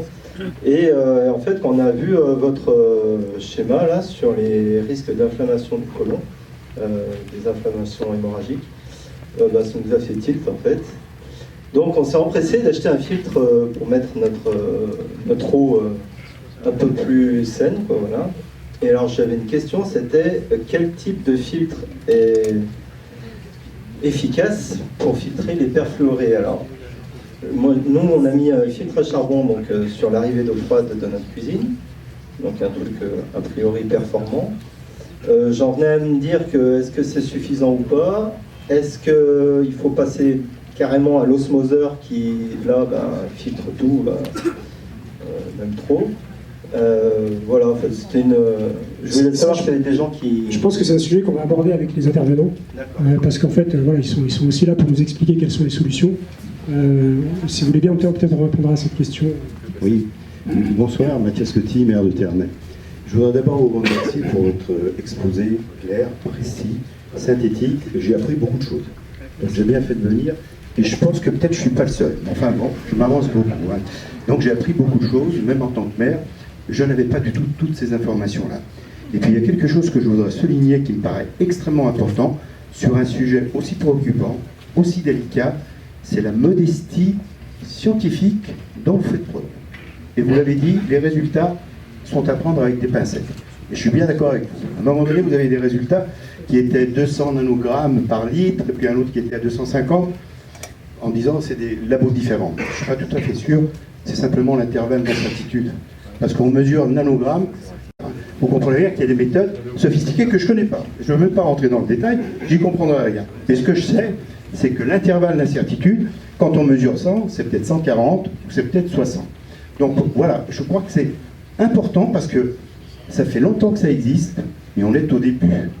On est au début d'identification d'un sérieux problème de santé. On ne connaît pas tous les spectres. Je voudrais juste signaler une chose. Il y a déjà eu 4 réunions en préfecture. Et chaque fois, il y avait une trentaine de maires. Et chaque fois, on a posé la question de savoir que peut-on faire? Et il y a un silence absolu. Parce que les gens ne sont pas capables encore, peut-être avez-vous des solutions, et tant mieux, mais ne sont pas encore capables de dire sur la place publique, il faut qu'on fasse comme ceci ou comme cela. Alors si, Arkema, faire chuter la concentration, et vous l'avez très bien dit, puisqu'elle a chuté de 4, quelque chose comme ça. Mais il en reste dans les puits de captage. Et ceux-là, on va les avoir sans doute pour des années. Et donc, que faire face à ça? Eh bien, il y a un silence, même les spécialistes, l'ARS, etc., n'ont pas de solution à préposer. juste un élément peut-être rassurant, parce que je suis un consommateur comme vous de l'eau. Ça fait 40 ans que je suis au Ternay, ça fait 43 ans que je bois cette eau. Voilà. Bon, c'est comme ça. Et un spécialiste qui disait que peut-être l'eau des puits peut être bue, on ne sait pas. C'est la première fois que je vois des valeurs 10 litres pour un homme de 75 kilos, quelque chose comme ça. C'est la première fois. Je n'avais jamais vu, et je crois qu'il faut qu'on arrive à une grille de lecture, parce qu'on les aura pendant des années. Mais je ne sais pas qui c'est qui pourra établir cette grille de lecture, parce que 100 nanogrammes ou 200 nanogrammes, ça ne part pas. Hein. C'est un verre par semaine ou 10 litres par semaine. Alors, je peux vous donner. Alors, quand même, après, il faudra répondre à la question du monsieur, mais je peux essayer de vous donner mon point de vue. Sur les chiffres qu'il y a eu entre. Bon, j'ai consulté, moi j'ai eu accès aux chiffres d'envoyé spécial, j'ai eu accès aussi aux chiffres de l'ARS. En fait, il faut comprendre une chose, c'est qu'effectivement, c'est des molécules qui sont très compliquées à analyser. C'est effectivement des. Alors, c'est pas grammes divisé par 1000 et puis divisé par 1000, c'est milligrammes divisé par 1000 et redivisé par 1000. Mais c'est juste une petite précision. Ce qu'il faut comprendre, c'est que moi, à la lecture des résultats d'analyse qui ont été publiés, il faut regarder les limites de quantification. La limite de quantification, c'est la limite à partir de laquelle. Alors, j'avais une slide, le problème, c'est que mon PC il est là-bas, mais il faudrait que. Je vais essayer de vous le faire à l'oral. La limite de quantification, c'est de dire à partir de cette valeur-là, on ne sait pas dire s'il y en a ou s'il n'y en a pas. Toutes celles qui ont été publiées, alors je ne sais pas quel est le degré de rétention d'information des autorités là-dessus, en tout cas toutes celles qui ont été publiées, elles ont des limites de quantification qui ne sont pas acceptables si on veut avoir une valeur sûre. Celles d'envoyé spécial, elles sont toutes au milligramme, voire au nanogramme, voire au demi-nanogramme. Celles de l'ARS, elles sont à 10, 20, 50 nanogrammes. Ça veut dire que des fois, ils mettent, il n'y en a pas, avec une limite de quantification à 50 nanogrammes. C'est pas acceptable. À un moment donné, si on veut faire les choses sérieusement, alors je comprends la problématique, en fait, je ne juge pas. La problématique, c'est qu'en fait, on n'a pas les compétences aujourd'hui, en France, pour faire ces analyses-là. Envoyé spécial n'est pas parti aux Pays-Bas pour rien. Ils sont allés chercher un des meilleurs spécialistes. Nous, on a fait le choix d'envoyer les échantillons au Canada, parce qu'on avait identifié que cette personne-là, il est capable de faire du dixième, du centième de nanogramme. Donc nous, on sait que lui, il va tout trouver. Pas de problème. Donc, vous voyez la différence. Alors, vous avez raison, par contre, c'est vrai, il peut y avoir des fluctuations, on sait. Ça, c'est clair. Mais ce que je veux dire, c'est que c'est pas suffisant pour expliquer les différences. À mon sens, il y a des deux. Donc, il y a effectivement le côté... une espèce de saisonnalité. Hein. Des fois, on en trouve plus que d'autres, ça, c'est vrai. Et puis, d'ailleurs, quand on regarde dans le rapport de l'ANSES de 2011, vous avez... ils ont bien fait le travail. Hein. Ils ont pris les analyses dans tous les puits captants du champ de Ternay. Ça, par contre, ça pourrait être intéressant de le mettre. Louis, tant que tu cherches, monsieur le maire. Il a su Merci M. Delon pour toutes ces explications. Je partage ce qu'a dit Mathias Coty. Moi, je voulais ajouter un autre volet, parce qu'on a parlé des champs captants de Ternay. Sur nos communes, on a 2 réseaux d'eau aujourd'hui. Hein, on a le réseau d'eau potable, puis on a le réseau d'irrigation. Voilà, donc le réseau d'irrigation, c'est le SMAR. Un nom barbare, ne le retenez pas, il y en a déjà eu assez aujourd'hui. Donc on a le directeur qui est là, donc il pourra aussi apporter des compléments si on en a besoin. Et au niveau du réseau d'eau potable, c'est les communes qui doivent l'organiser, mais on a tous délégué un syndicat de communes, voilà, dont ce qui s'appelle Communes et Régions pour nos 5 communes. C'est pour ça que vous voyez la tache rouge, elle touche les 5 communes plus Solèze, qui est dans la métropole, mais qui utilise la même eau que nous. Donc le président, c'est le maire de Sivande qui est là, c'est Michel Boulu. Donc c'est lui à qui on a délégué ça. Donc c'est pour ça que ça complexifie d'autant plus le fonctionnement. Et après, on a le champ captant qui est géré par d'autres collectivités, puisque le syndicat de communes et régions, c'est qu'une petite partie, hein, puisque le champ captant, il irrigue toute une grande région en eau. Et là, donc, le président du syndicat, donc celui qui connaît mieux le sujet, c'est le maire de Loire-sur-Rhône, hein, donc Sylvie Martinet, qui est aussi présent dans la salle. Voilà, donc on est venu avec toute l'échelle pour que vous sachiez à peu près comprendre comment ça fonctionne. Et après, on a un exploitant qui est à peu près le même pour tous, c'est Suez. Donc il y a aussi quelqu'un de Suez dans la salle qui a aussi, de son côté, réfléchi sur le sujet. Voilà, donc le sujet de l'eau, c'est pour ça que parfois, vous avez peut-être du mal de comprendre qui fait quoi et comment c'est organisé, mais il faut repartir comme ça. Donc, Moi, je les ai tous les deux en face de moi, donc le syndicat des eaux et le syndicat de pompage qui est derrière, plus le SMAR qui fait l'eau d'irrigation. Et c'est pour ça qu'au niveau de la commune, nous, on essaie plutôt orienté sur la partie eau d'irrigation. Et donc, c'est pour ça qu'on a demandé au SMAR de nous apporter des éléments sur ce qui se passe au niveau des cultures. Parce qu'on en a parlé tout à l'heure. Il y a l'eau, puis il y a aussi ce qu'on mange en solide. Et donc, ça compte aussi. Et donc, on a besoin aujourd'hui, au niveau de toutes nos communes et tous nos habitants, de pouvoir donner des informations sur l'ensemble du domaine et pas que sur l'eau aujourd'hui. Voilà ce que je voulais dire en plus. Merci, monsieur le maire. Juste pour préciser, après je m'éclipse. Ça, c'est le champ captant de Ternay. Donc, dans le rapport de l'ANSES, il n'est pas directement mentionné, hein, de même que les industriels. On parle c'est par recoupement qu'on arrive à comprendre que c'est le champ captant de Ternay et ici celui de Grigny. En fait, vous voyez ici, vous avez différents puits et vous voyez que les valeurs dans les puits sont très différentes, alors même que le champ captant, enfin, c'est les prélèvements, c'est dans un périmètre qui est quand même relativement serré. Donc en fait, en fonction de là où vous allez prélever plus massivement, alors moi je suis pas spécialiste, là c'est vraiment aux intervenants de nous renseigner plus là-dessus, mais je suppose que en fonction de la quantité que vous allez prélever dans les différents puits, probablement que vous allez avoir des variations et des oscillations de quantité de PFAS. Merci Louis. Comme ça, on a essayé d'apporter vraiment, vous voyez, on est au champ près, hein, sur les puits près même. Voilà. Mais je vais laisser la parole à Élodie, qui est rentrée en lien avec le SMAR, avec les différents syndicats et qui a fait ce travail de mise en relation pour qu'on puisse avoir votre éclairage. Vous n'avez pas répondu à la question importante sur l'osmose inverse et les filtres restauratifs. Est-ce qu'on maintient le suspense encore quelques minutes ou je suis pas sûr que ce soit à moi de répondre. En fait, je pense que les intervenants qui sont spécialistes vont pouvoir répondre à cette question. C'est la suite de la présentation, c'est pour ça qu'effectivement, on vous a pas oublié. Élodie, je vais te laisser simplement introduire un peu le sujet et les intervenants. On remercie vraiment beaucoup d'avoir répondu positivement à notre invitation.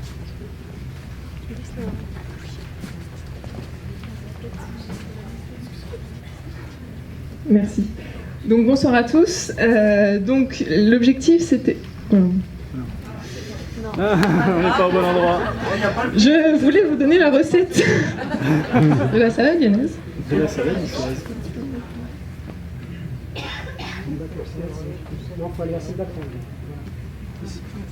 Merci.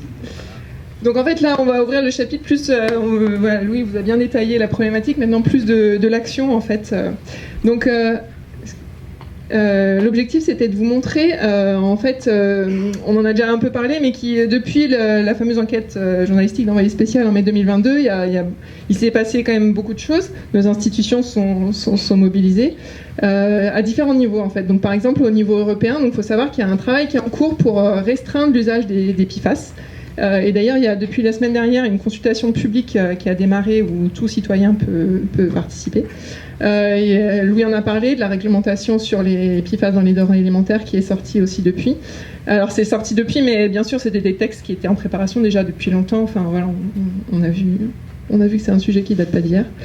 En France, il y a des arrêtés qui sont sortis pour renforcer le suivi des PFAS dans les eaux de surface et les eaux souterraines. Louis en a parlé également, la retranscription de la nouvelle norme européenne qui s'applique depuis le 1er janvier pour les sites où ces molécules font l'objet d'un suivi. Et en janvier, le gouvernement a publié un plan d'action national sur les PFAS. Plus particulièrement sur le sud lyonnais, donc monsieur le maire, je pense que c'est les réunions auxquelles vous faisiez peut-être référence. La préfecture, l'ADREAL et l'ARS ont mis en place un comité de suivi avec les élus des communes qui longent le Rhône en aval de Pierre-Bénite, qui se réunit à plusieurs reprises. Il y a eu des arrêtés préfectoraux à l'encontre des industriels pour renforcer la surveillance des rejets en termes de PFAS et pour en fait engager la cessation de ces rejets, notamment avec Kema, d'ici fin 2024 ou plus tard. Sur l'eau potable, donc dès l'enquête journalistique, l'ARS a fait des analyses complémentaires qui, depuis le 1er janvier, sont rentrées dans les contrôles de routine. Tous les résultats, je vous l'incite là-dessus, sont en fait disponibles sur Internet. Enfin, comme tous les résultats sur la qualité de l'eau potable, c'est une donnée transparente. Et enfin, sur les aliments, il y a eu un plan de surveillance des légumes irrigués à l'eau du Rhône. Donc d'abord dans l'ouest lyonnais, puis qui est en train de s'élargir en fait à d'autres communes et à d'autres légumes, et également des investigations sur les œufs. Vous avez dû entendre parler de restrictions de consommation d'œufs pour des communes de l'ouest lyonnais. Donc en fait l'idée de cette diapo c'était de vous montrer voilà, il y a des choses qui se passent, et surtout qu'en fait la réglementation elle évolue beaucoup, et elle évolue en fonction de l'avancée des connaissances scientifiques qui s'améliorent chaque jour. Donc pour introduire en fait nos invités, qu'on remercie vraiment d'être présents, je vais donc en fait monsieur le maire vous m'avez spoilé, je suis désolée de vous le dire. Donc vous réexpliquez. Redites-le parce que c'est cool. Voilà, mais il y a des schémas, c'est comme ça. Donc notre eau vient du champ captant de Ternay qui se situe ici, comme on l'a vu, ça se situe de Grigny. Et donc il y a deux structures compétentes qui s'en occupent. Donc la première c'est le syndicat Rhône-Sud qui est représenté donc par monsieur Martinet. Le syndicat Rhône-Sud, c'est, si je ne me trompe pas, 31 communes adhérentes d'après ce que j'ai trouvé comme information, qui s'occupe de, en fait, qui prend l'eau dans les puits, donc la production et le transfert, donc qui potabilise l'eau avant de la transférer à d'autres structures, comme par exemple le syndicat de communes et sa région. Qui comprend en fait 5 communes adhérentes, Communet, Ternay, Simande, Cérézin, Saint-Symphorien, Dozon, et qui distribue également l'eau sur Solèze. Hop, et cette eau, plus d'autres, l'eau de surface et l'eau souterraine du Rhône, est également utilisée pour l'hydraulique, pour irriguer les parcelles agricoles, et ça c'est géré donc par le syndicat mixte hydraulique agricole du Rhône, donc représenté par M. Crax, son directeur, et le syndicat de communes et sa région par M. Boulou, son président. Donc, sans plus attendre, je vais laisser la parole à nos invités, si vous voulez bien peut-être nous rejoindre. Est-ce qu'on suit, on va dire, le fil de l'eau, et peut-être que M. Martinet peut être le premier intervenant, puisqu'il est en charge du champ captant, si on est d'accord. Merci. Donc en fait, l'idée c'était, si vous en êtes d'accord, déjà par rapport au constat qui a été dressé par Louis, déjà nous faire part de est-ce que vous avez des choses à compléter, à commenter, etc. Et puis surtout nous expliquer en fait les solutions, à ce stade aujourd'hui, à ce stade d'évolution des connaissances, quelles solutions sont envisagées, dans quel délai, à quel coût. Bien, bonsoir à tous. Alors je vais peut-être un petit peu vous expliquer pourquoi il y a des syndicats comme ça, parce que c'est parfois un petit peu compliqué. On ne sait pas trop comment ça se passe. Alors, le syndicat Rhône-Sud a été créé par Camille Valin, le maire de Givors, en 1970, parce que Givors, Grigny et Loire ont capté dans la nappe du Garon, là, un petit peu au nord de Grigny, là, vers Montagny, et il n'y avait plus suffisamment d'eau. Donc Camille Valin a demandé pour pouvoir, quand le pont autoroutier s'est fait en 70-71, pour pouvoir venir chercher de l'eau à Ternay. Voilà. Donc ce syndicat Rhône-Sud, on distribue l'eau à un grand nombre de communes, dont la mienne, Loire-sur-Rhône, Chaux-sur-Rhône, en indépendant. Alors maintenant on n'est plus tout à fait indépendant puisqu'on est dans la Vienne-Condrieu agglomération. Mais on distribue bien sûr à communes et régions, là il y a 6 communes, hein, c'est ça, tant que je me souvienne. On distribue à la métropole pour Givors et Grigny. On distribue au syndicat MIMO, qui est Miry-Mornan, où il y a 10 communes. Et on distribue aussi au CIDESOL, là qui a 14 communes, et on va jusqu'à Marcy-l'Étoile. Voilà, c'est assez vaste. Et là on vous a parlé du syndicat du captage de Grigny. Alors Grigny, c'est les syndicats du Mont du Lyonnais. C'était les maires de Saint-Symphorien-sur-Coise et Saint-Laurent-de-Chamousset qui étaient à une quinzaine de kilomètres de la Loire, qui en 1947 n'avaient pas suffisamment d'eau. Et donc l'eau, je dirais naturelle, les sources, ils avaient imaginé d'aller en chercher dans la Loire, qui n'était pas très loin, mais la Loire, la nappe phréatique n'était pas suffisante. Donc c'est pour ça qu'ils sont venus à Grigny, là, pour pomper. Et là, maintenant, il y a 78 communes qui sont desservies par ce syndicat, le syndicat des Monts du Lyonnais. Ça descend jusqu'à Condrieu. ça va jusqu'aux portes de Saint-Étienne et aux portes de Tarare. Alors il y a un petit peu moins d'habitants parce qu'il y a beaucoup de communes rurales. Voilà. Donc c'est quand même conséquent, hein, toutes ces tours là, dans le coin de Ternay et Grigny, hein, c'est important. Hein. On distribue environ, nous c'est à peu près 150 000 habitants, et le Mont du Lyonnais c'est à peu près 78 000. Voilà. Donc pour vous dire que moi les FAS, on a découvert ça avec l'information comme beaucoup, hein, l'année dernière, on ne connaissait pas. On a commencé à chercher le pourquoi du comment. Donc on a un prestataire qui est là, qui va vous expliquer peut-être un petit peu ce qu'on compte faire. Le souci, c'est que on lui avait bien demandé de regarder tout de suite, donc ils ont fait des analyses. Alors il y avait des quantités qui dépassaient un petit peu, enfin qui dépassaient largement les 100 nanogrammes par litre, hein, mais qui n'étaient pas non plus, je dirais, énormes. Et on avait un contrat d'une délégation de service public avec cette société jusqu'au début de ce mois, jusqu'au 8 mars, là. Donc c'était un petit peu difficile de le mettre à contribution, de faire des recherches sans savoir s'ils allaient pouvoir renouveler ou pas. Voilà. Donc le marché a été repassé, c'est pas parce qu'ils ont été les meilleurs. Hein. Le marché a été repassé, donc ça fait 15 jours, 3 semaines maintenant à peu près. Voilà. Donc maintenant ils vont se mettre au travail et ils vont vous expliquer un petit peu, monsieur va vous expliquer un petit peu comment on voit les choses.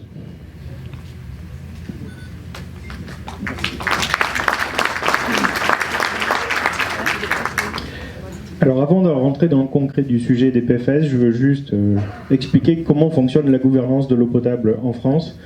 Donc vous avez des entités qui possèdent les installations, qui sont des émanations des élus de vos communes.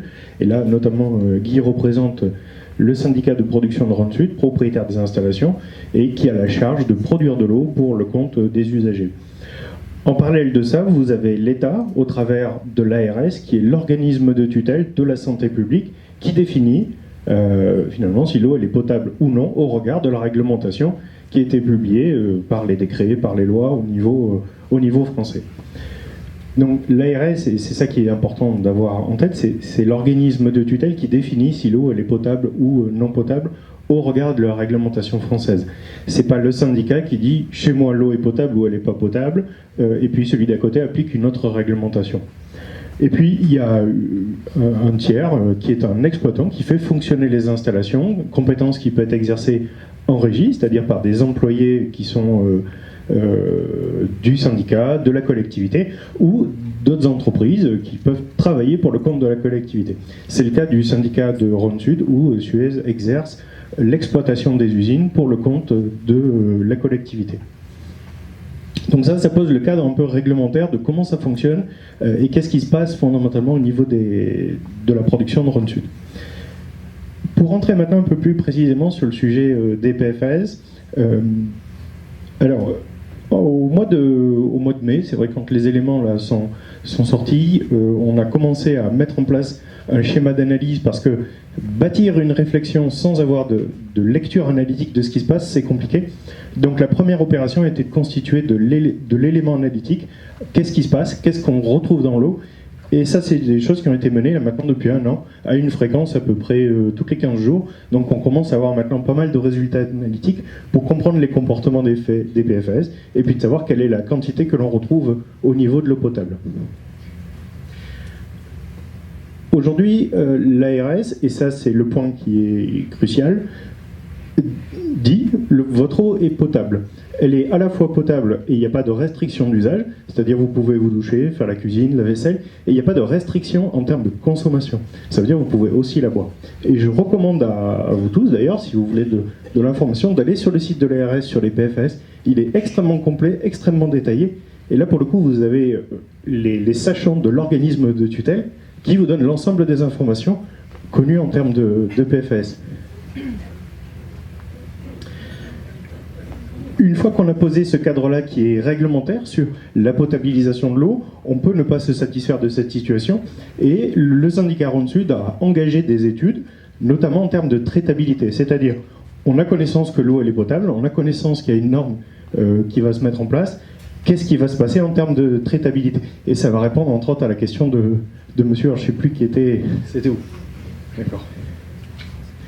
Alors en termes de traitabilité, donc Suez a mené via son centre de recherche des études de traitabilité de cette eau-là. Alors on ne s'est pas intéressé au PFAS en question, on s'est intéressé à l'eau spécifique de Ternay.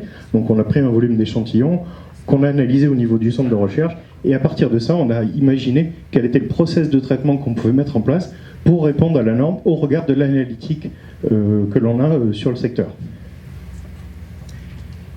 Ce qui est également intéressant vis-à-vis de cette analytique, c'est de comprendre que le comportement des PFAS, en termes de concentration, il n'est pas constant dans le temps. Et ça, c'est un facteur qui est important au regard de la résilience, finalement, du milieu vis-à-vis de ces PFAS. Ce que l'on a constaté, finalement, dans la batterie d'analyse que l'on a fait, c'est que ces PFAS, ils ont eu tendance à réduire dans le temps, et ça se corrèle relativement bien avec ce qui vous a été montré en amont. On retrouve beaucoup de le XA, en l'occurrence, c'est celle-ci, et notamment le 6,2 FTS que vous avez évoqué, qui est extrêmement intéressant. Il ne fait pas partie de la liste des 20, mais on l'a mesuré parce qu'on savait qu'au niveau du Rhône, il était important, et il allait générer d'autres molécules de PFAS qui sont dans la fameuse liste des 20. Donc, quand on a mesuré l'ensemble de ces analyses, on s'est aperçu qu'il y avait un schéma décroissant en termes de concentration, et on a cherché à comprendre pourquoi. Alors il y a plusieurs hypothèses. Il y a d'abord le débit du Rhône. Plus vous avez de débit pour la même quantité massique, vous avez un effet de dilution. Ça amène de la dilution et donc une baisse de concentration. Et puis vous avez tout simplement le fait qu'il y a moins de quantité de matière qui arrive dans le Rhône, donc de fait, on en retrouve moins au niveau du champ captant aussi.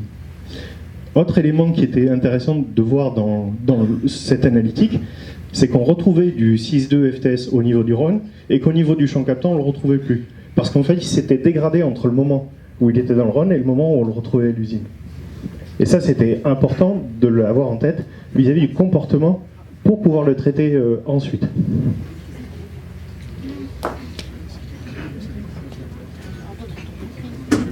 Alors, en termes de traitabilité, une fois qu'on a posé ce cadre-là, donc, on a eu suffisamment d'informations pour pouvoir dimensionner des outils de traitement. Je rappelle encore une fois, c'est pas parce qu'on réfléchit à des outils de traitement qu'il y a besoin de les mettre en place.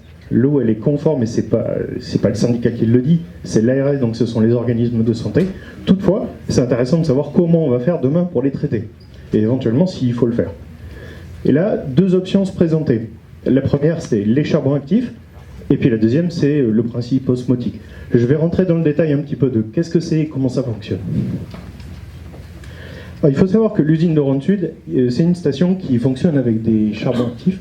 Ces charbons actifs, ce sont des petits granules. Pour vous donner un ordre d'idée, c'est quelque chose qui a beaucoup de pores et qui a capacité à absorber des molécules. Donc c'est en gros, je caricature, mais c'est un aimant à grosses molécules.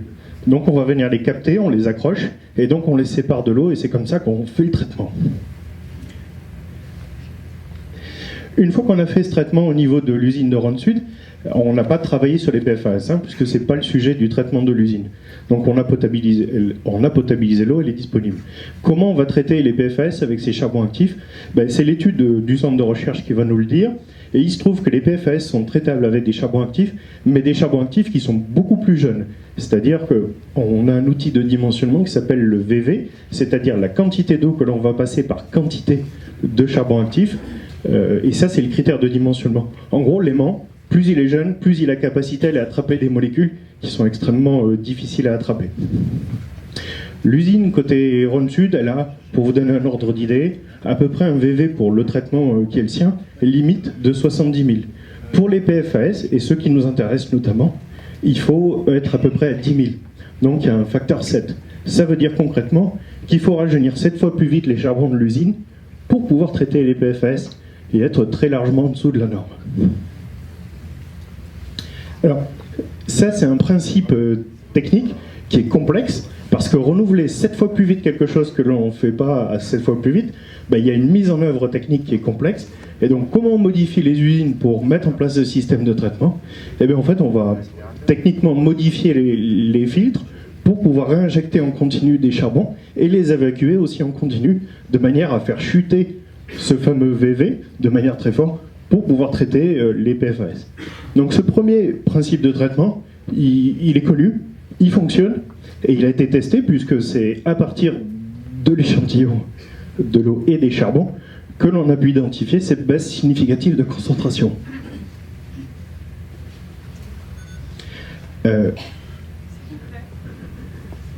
Oui. Non, non, allez-y, allez-y.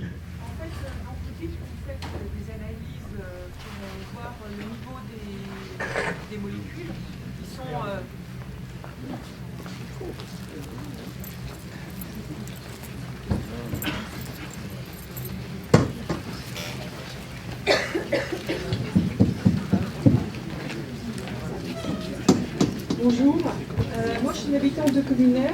Donc tout à l'heure, monsieur Delon, vous avez dit qu'en fait que pour faire les analyses, vous avez envoyé les prélèvements au Canada. Vous dites que vous faites des analyses. Ce que je ne comprends pas, c'est que pour avoir des résultats fiables, il faut les envoyer au Canada. Vous procédez comment? Est-ce que vous les envoyez également chez des personnes, des entreprises qui sont compétentes? Alors, oui, on les envoie à des entreprises compétentes, mais on ne les envoie pas au Canada. Alors, pourquoi? Est-ce que vous êtes capable de mesurer les niveaux qui ne sont pas détectables en France et qui sont détectables par ces personnes qui sont situées à l'étranger? Alors, moi je ne sais pas ce qui se passe à l'étranger. Par contre, ce que je sais, c'est que quand on fait de l'analytique et on se pose systématiquement ce type de questions, et la qualification des laboratoires a été faite via notre centre de recherche, c'est-à-dire qu'on a travaillé de façon inverse. On a fabriqué un échantillon qui contient des PFAS, dont on savait exactement quelle était la quantité, on les a envoyés à un certain nombre de laboratoires, et ensuite on a récupéré les analyses, et entre guillemets, on était censé retrouver ce qu'on avait mis dans la boîte. Et c'est comme ça qu'on a quantifié la qualité de métrologie de l'ensemble des laboratoires. Et à l'issue de ce retour-là, on a pu dire tel laboratoire est plus pointu sur telle gamme de mesures, sur telle analyse, etc. C'est comme ça qu'on a travaillé. Et d'ailleurs, les analyses que l'on fait aujourd'hui, elles sont faites en double laboratoire parce que nous, notre centre de recherche, a déterminé qu'il y avait un laboratoire qui était plus efficace en termes de métrologie qu'un autre. Et pour continuer de discuter avec l'ARS, on fait avec son laboratoire, pour pouvoir dire on discute de la même chose, mais aussi on fait avec le nôtre, enfin celui qu'on a choisi en tout cas, pour avoir une lecture qui est la plus fiable possible d'analytique. Et puis chaque analyse, elle est adossée à la fois à un domaine d'incertitude, et puis elle est à la fois adossée à une notion de détectabilité. Alors il faut savoir que depuis un an, les laboratoires ont quasiment divisé par 2 les seuils de détectabilité. Vous évoquiez 50 tout à l'heure, aujourd'hui on est plutôt à 10, sur certains paramètres. Il y a un marché, il y a un marché du développement.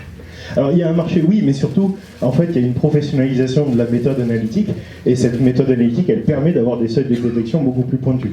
Oui, enfin, pardon, 10 fois 20, ça fait 200. Pardon ? Pour les seuils de détectabilité, vous êtes à 10, 10 fois 20. Non, je disais simplement que les seuils avaient été divisés par 2 au regard des premières analyses que l'on a fait par rapport à celles d'aujourd'hui. Parce que les techniques se sont améliorées. Après, je ne discute pas de la somme des niveaux de détectabilité. Vous avez certainement raison dans ce que vous dites, mais les seuils se sont largement améliorés en un an. C'est ça que je veux dire. Je voulais juste une petite question, pardon, mais les données sont publiques? J'ai une deuxième question. Je voulais savoir si vous publiez les résultats justement de vos analyses. Alors nous, on n'est pas un organisme qui publie des résultats. Par contre, l'ensemble des analyses qu'on fait sont partagées avec l'ARS. Donc l'ARS a connaissance de l'ensemble des mesures que l'on fait. Parce que, encore une fois, c'est bien l'ensemble de l'analytique qui nous permet d'avoir une vision de ce qui se passe. Donc, plus on a de volumétrie d'analyse, plus on sait ce qui se passe, et plus on est capable de dire comment se comportent les systèmes au regard. Voilà. La question, donc, c'était déjà de savoir s'il y avait eu des projets d'achat groupés pour diminuer les coûts, et savoir déjà si c'était efficace comme ça, si on pouvait faire des analyses après les filtres. Chez les particuliers pour voir si c'est vraiment efficace. Et autre chose, concernant l'osmose inverse, j'ai cru comprendre que c'était effectivement très gourmand en eau, parce que je crois que pour avoir 1 litre d'eau osmosée, on rejette 2 litres, je crois, à peu près. Enfin, il y a à peu près ça. Donc bon, au niveau écologique, c'est pas terrible, mais bon. Mais le problème, c'est que ça enlève aussi tous les sels minéraux, apparemment, de ce qu'on verse, et que c'est une eau, certes, qui est pure, mais presque trop pure.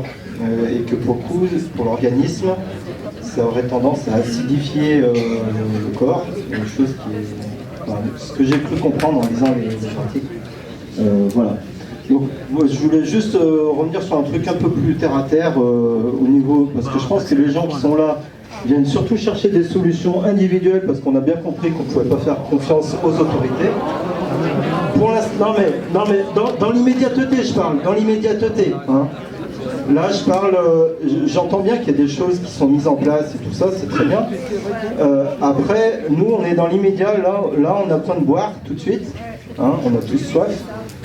Comment on fait pour éviter d'acheter de l'eau en bouteille? Voilà. Buvez du vin. Le vin est très riche en sulfite et en pesticides. Non, je plaisante.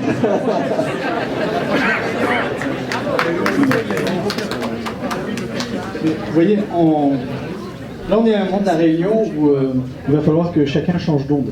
C'est-à-dire que vous ne pouvez pas, pendant une demi-heure, nous dire l'ARS. L'ARS, on les a invités, ils ne sont pas venus. Donc acte. Ils auraient pu venir, expliquer, ainsi de suite. Donc il faut qu'on se remette à une onde de discussion où chacun est audible. L'ARS, en effet, ils vous disent l'eau est potable, vous appliquez, l'eau est potable. Mais ce qu'on attend aussi de professionnels qui sont en délégation de service public, ce qu'on attend aussi d'élus qui sont en responsabilité, c'est parfois le dépassement de fonction. Et de se dire,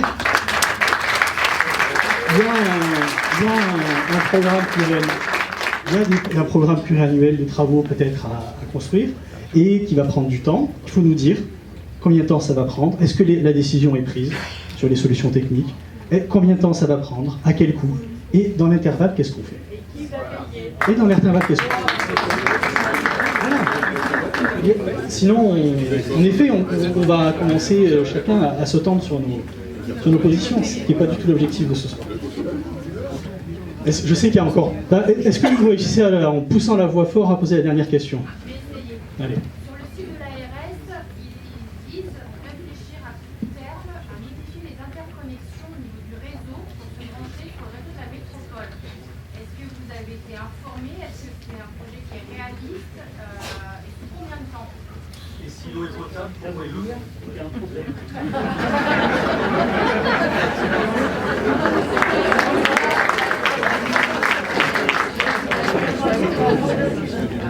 Alors, pour répondre en chapeau à la première question... Elle va répondre à vice-président. Oui, mais je vais aussi compléter parce que sur ce projet-là, on a la chance de travailler tous main dans la main et la métropole également. Donc on travaille, l'ensemble des parties prenantes travaillent sur le sujet de manière concomitante. Et vous parliez de principe de dépassement. On est complètement dans cette logique-là. C'est pour ça d'ailleurs que l'ARS évoque ça. C'est pour ça qu'on travaille avec la métropole. C'est pour ça qu'on travaille avec l'ensemble des parties prenantes. C'est-à-dire de dire ne pas être sur le fait accompli. Bon, les solutions ne sont pas là, les sujets sont là, qu'est-ce qu'on fait? Ça fait déjà plus d'un an qu'il y a plus d'une centaine d'analyses qui ont été menées au niveau des gens captants. Ça fait aussi plus d'un an que des études ont été lancées pour les schémas de traitabilité au niveau de Rhône Sud. C'était un des sujets fondamentaux de qu'est-ce que l'on fait vis-à-vis de ce sujet. Il n'y avait aucune obligation de le faire, ce n'était pas une demande de l'ARS, c'est des initiatives qui ont été prises par les éléments politiques, à la fois des syndicats de distribution et de potabilisation. C'est quelque chose que l'on a mené, Suez, via le centre de recherche. Et on travaille déjà sur le sujet des PFS pour dire, on savait que c'était un enjeu qui allait arriver. Et donc on a commencé à travailler dessus pour proposer des solutions de traitabilité de comment on allait faire au moment donné où les sujets allaient se poser. Donc l'aspect du dépassement, finalement, peut-être que vous estimez qu'il n'est pas suffisant, mais il est déjà très important et il s'est fait sans forcément se voir. Mais c'est aussi l'enjeu d'en discuter aujourd'hui. Et le sujet de l'interconnexion, c'est la solution que peut porter la métropole pour aussi apporter des solutions. Et là, peut-être que Madame Gros-Perrin en parlera. Mais l'idée, c'était comment l'ensemble des parties prenantes, chacun à son niveau, peut apporter sa pierre à l'édifice en matière de traitabilité et de réponse à ce sujet des PFAS. Voilà l'élément de réponse à la question que vous évoquez.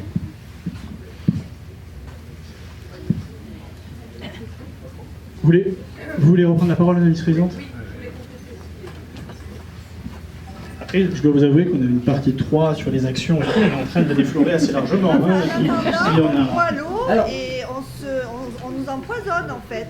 On ne peut plus rien manger, on ne peut plus rien boire.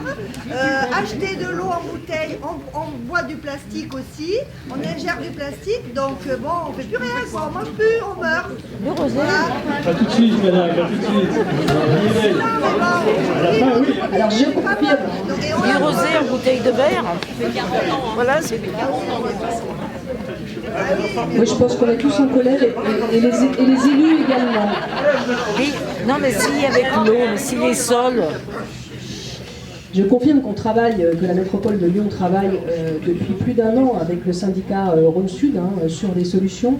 Très vite, on s'est mis autour de la table en se disant qu'il fallait qu'on applique une vraie solidarité interterritoriale sur ce problème qui dépassait les frontières du territoire. Effectivement, la métropole de Lyon, elle, bénéficie d'une eau d'excellente qualité qui vient du champ captant de Crépy-Charmy. Il y a 95% de l'eau qui est produite et qui provient de la nappe alluviale du Rhône, qui a quand même des taux de perfluorés perceptibles, mais très très bas, puisqu'on en trouve partout. On en trouve en fait, on fait des analyses dans tous nos captages, et les captages de l'Est lyonnais également. On en a trouvé de manière très importante dans le port Édouard Herriot également, puisqu'il y a eu autrefois un incendie majeur. Vous savez que dans les mousses d'incendie, voilà. Ça, vous l'avez peut-être vu avant que j'arrive, parce que je suis arrivée tardivement, excusez-moi. Mais c'était pour confirmer effectivement que ce travail de réflexion, il est fait avec le syndicat et qu'on a cherché toutes les solutions qui étaient à notre disposition pour apporter des réponses à court terme et à moyen terme. L'interconnexion, c'est une solution à plus long terme, parce qu'on a fait les études en 2022 avec le délégataire, avec le syndicat. Il faut 3 à 4 ans, 4 ans, bien taper pour arriver à mettre en place 10 km de réseau, d'extension de réseau, avec des études qui vont avec, puisqu'il faut traverser le Rhône. Enfin, il y a quand même une complexité technique à amener seulement 50% de l'eau qui est distribuée sur le secteur. C'est-à-dire qu'on ne peut pas, avec les réseaux qu'on a, en les prolongeant, amener plus de 50%. Ça veut dire qu'on dilue en fait à 50% l'eau du captage de Ternay. Et ça ne suffit pas. Si on regarde les taux qu'on a mesurés aujourd'hui, on est à 2 fois les seuils applicables depuis le 1er janvier 2023 pour les vins perfluorés. Donc on ne peut pas effectivement répondre réellement, sécuriser totalement avec cette interconnexion. Alors si les taux baissent avec l'arrêt de la production d'Arkema, effectivement on peut imaginer que cette solution peut être viable, mais elle n'est pas immédiate. La solution la plus rapide, c'est quand même la mise en place des charbons, du traitement à charbon renouvelable, qui est, semble-t-il, plus rapide que l'interconnexion. Mais il faut voir que nos collectivités n'ont pas de solution immédiate. La seule solution immédiate, c'est la suppression à la source de la pollution, c'est-à-dire l'application du principe de précaution, qui, je le rappelle, est constitutionnel, et qui d'ailleurs fait l'objet d'une demande de référé de l'association Notre Affaire à tous sur ce sujet-là.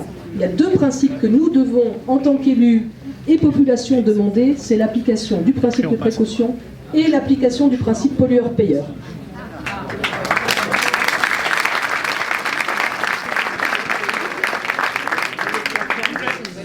Excusez-moi, par rapport à l'eau de pluie, est-ce que ça serait une solution temporaire qui permettrait de décréter les eaux de pluie, d'utiliser l'eau de pluie et de la filtrer avec des filtres UV? Question pour le maire de Lyon. On dira après, mais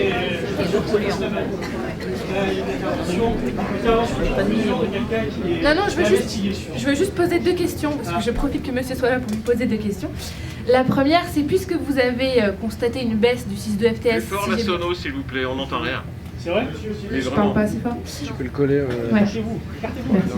Puisque vous avez constaté une baisse du 6.2 FTS dans l'eau suite donc au fractionnement des rejets d'Arkema, est-ce que vous avez également constaté une baisse de la concentration de ces métabolites? C'est ce qu'évoquait tout à l'heure Louis. Est-ce que du coup on est capable de dire si oui ou non c'est le 6.2 FTS qui se transforme en d'autres molécules qui elles sont présentes dans la nappe? Première question. Et deuxième question, sur les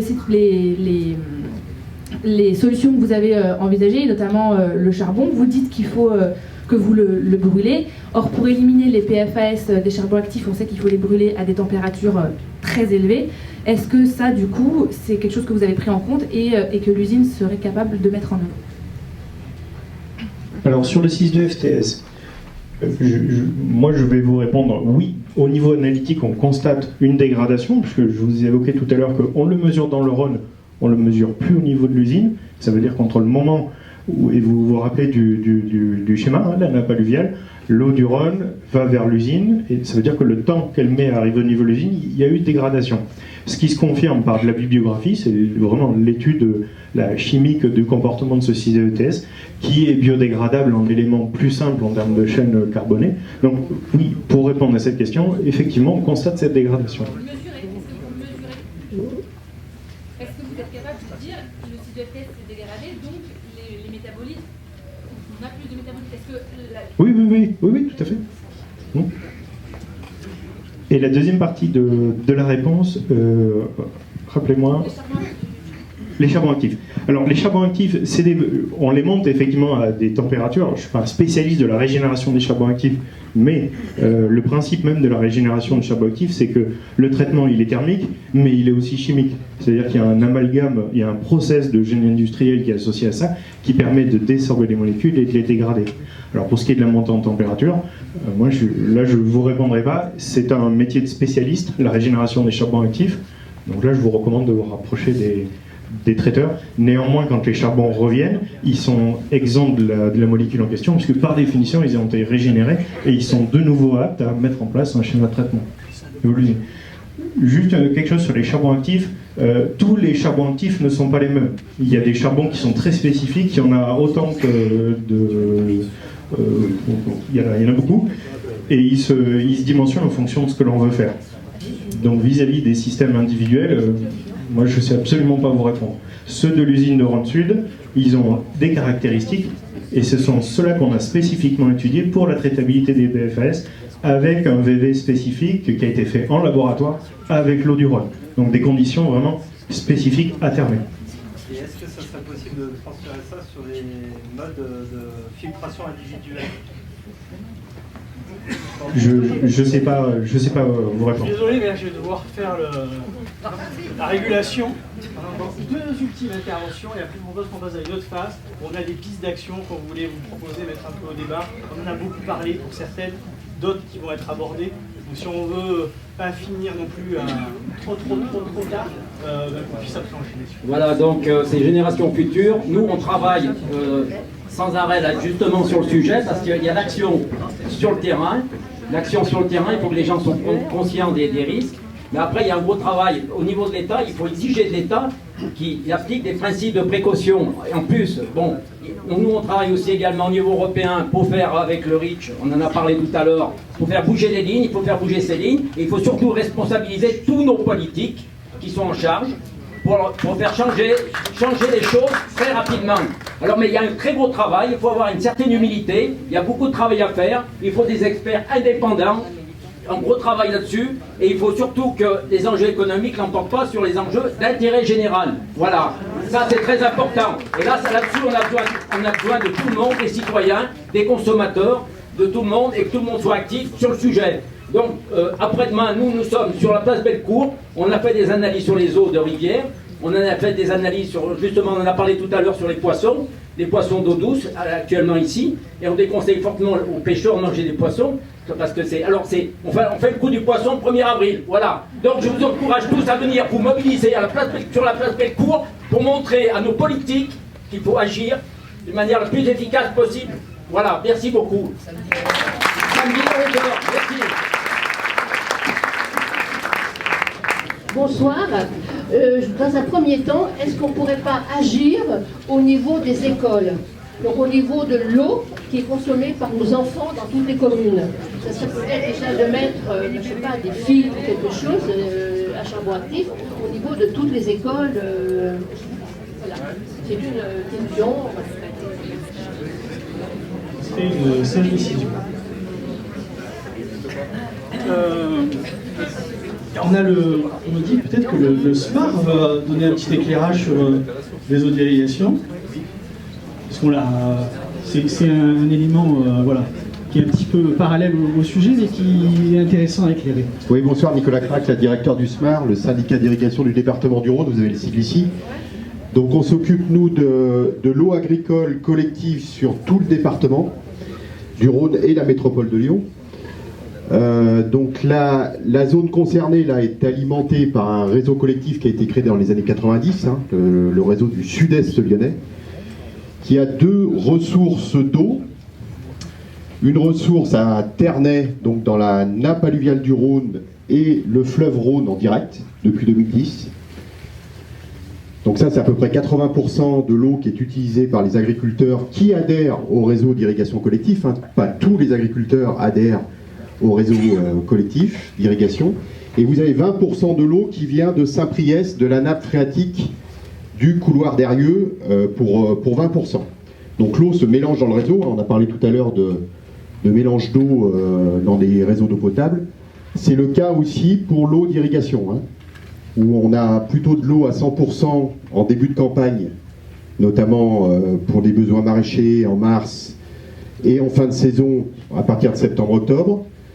Et puis après, le gros de la saison d'irrigation qui se déroule grosso modo du mois d'avril à fin août, là vous avez l'intervention de l'eau de Ternay, parce qu'évidemment, on soulage les prélèvements en nappe phréatique pour une bonne utilisation et une bonne gestion de l'eau globale sur les couloirs des nappes phréatiques de l'Est lyonnais. Donc nous, qu'est-ce qu'on a fait là, depuis le mois de mai? On a regardé sur tous les champs captants du SMAR sur le département du Rhône, donc à la fois à l'aval de Lyon, où il y a 2 prises d'eau essentielles, hein, donc Ternay, rive gauche, et sur Vernaison, rive droite, pour le vaste réseau collectif du sud-ouest de Lyon, sur les coteaux des plateaux de Miry et Mornan. Mais on a aussi d'autres points de prélèvement. On en a à Genasse, on en a à l'amont de Lyon maintenant au canal de Jonage, et puis on en a même à Jon. Donc on a mesuré tout ça, et ce qu'on vous confirme, c'est exactement ce qu'a mesuré, parce qu'on a partagé évidemment nos analyses avec les autres syndicats, notamment d'eau, et les analyses de l'ARS. C'est une contamination qui est globale sur tous les points, alors à différentes concentrations. Hein. Donc à l'amont de Lyon, vous avez, ce qu'a dit Madame Gros-Perrin, des traces de PFAS dans le Rhône. Hein. On en a retrouvé 6 nanogrammes, nous, exactement, donc à l'amont de Lyon. Mais on en a retrouvé, et on n'arrive pas à s'expliquer pourquoi, dans les nappes phréatiques de l'Est lyonnais, qui ne sont pas du tout reliées avec le problème des usines du couloir de la chimie. Et on en a retrouvé plus évidemment à Ternay qu'on en trouve rive droite du Rhône, sur Vernaison. Ça paraît logique. Le rejet d'Arkema étant dans le canal de dérivation de Pierre-Bénite, on est plus sensible à ce rejet-là qu'on ne l'est de l'autre côté sur ce qu'on appelle le Vieux-Rhône. Donc voilà, au niveau des analyses, donc on les a partagées avec les autres utilisateurs. Hein. On remarque des pics, pareil qu'à Rhône-Sud, hein, c'est-à-dire des concentrations qui peuvent s'élever. On revient quelques jours plus tard, la concentration est devenue sous forme de traces. Donc ça veut bien dire que c'est relié quand même à un rejet. Pour les denrées alimentaires, ce qu'on va en venir là, au niveau de l'agriculture, c'est ce qui est important, hein, c'est-à-dire ce que vous mangez, en fait. La DRAF, donc on a, je ne sais pas si ça a été dit, je m'excuse, je suis arrivé en retard. Il y a 3 administrations qui s'occupent de ce sujet. Hein. On a parlé de l'ARS, l'ADREAL, et vous avez aussi la DRAF, la Direction Régionale de l'Alimentation, de l'Agriculture et de la Forêt, qui est un service d'État au niveau région, qui elle va déclencher, qui l'a déjà fait en fin de saison dernière, des campagnes de mesure sur les denrées alimentaires, fruits, légumes, essentiellement pour l'instant. Donc ce qui a été fait en fin d'année, vous avez dû avoir les résultats sur le site de la préfecture et même de l'ADREAL, ça a été communiqué.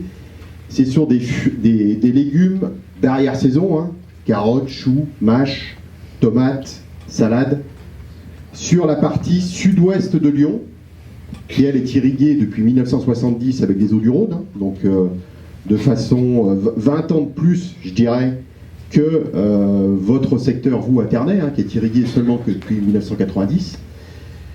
Et on en a retrouvé pour l'instant des traces dans les mâches à des hauteurs de 20 nanogrammes, pas de partout d'ailleurs, en plus, plutôt sur certaines communes et pas d'autres.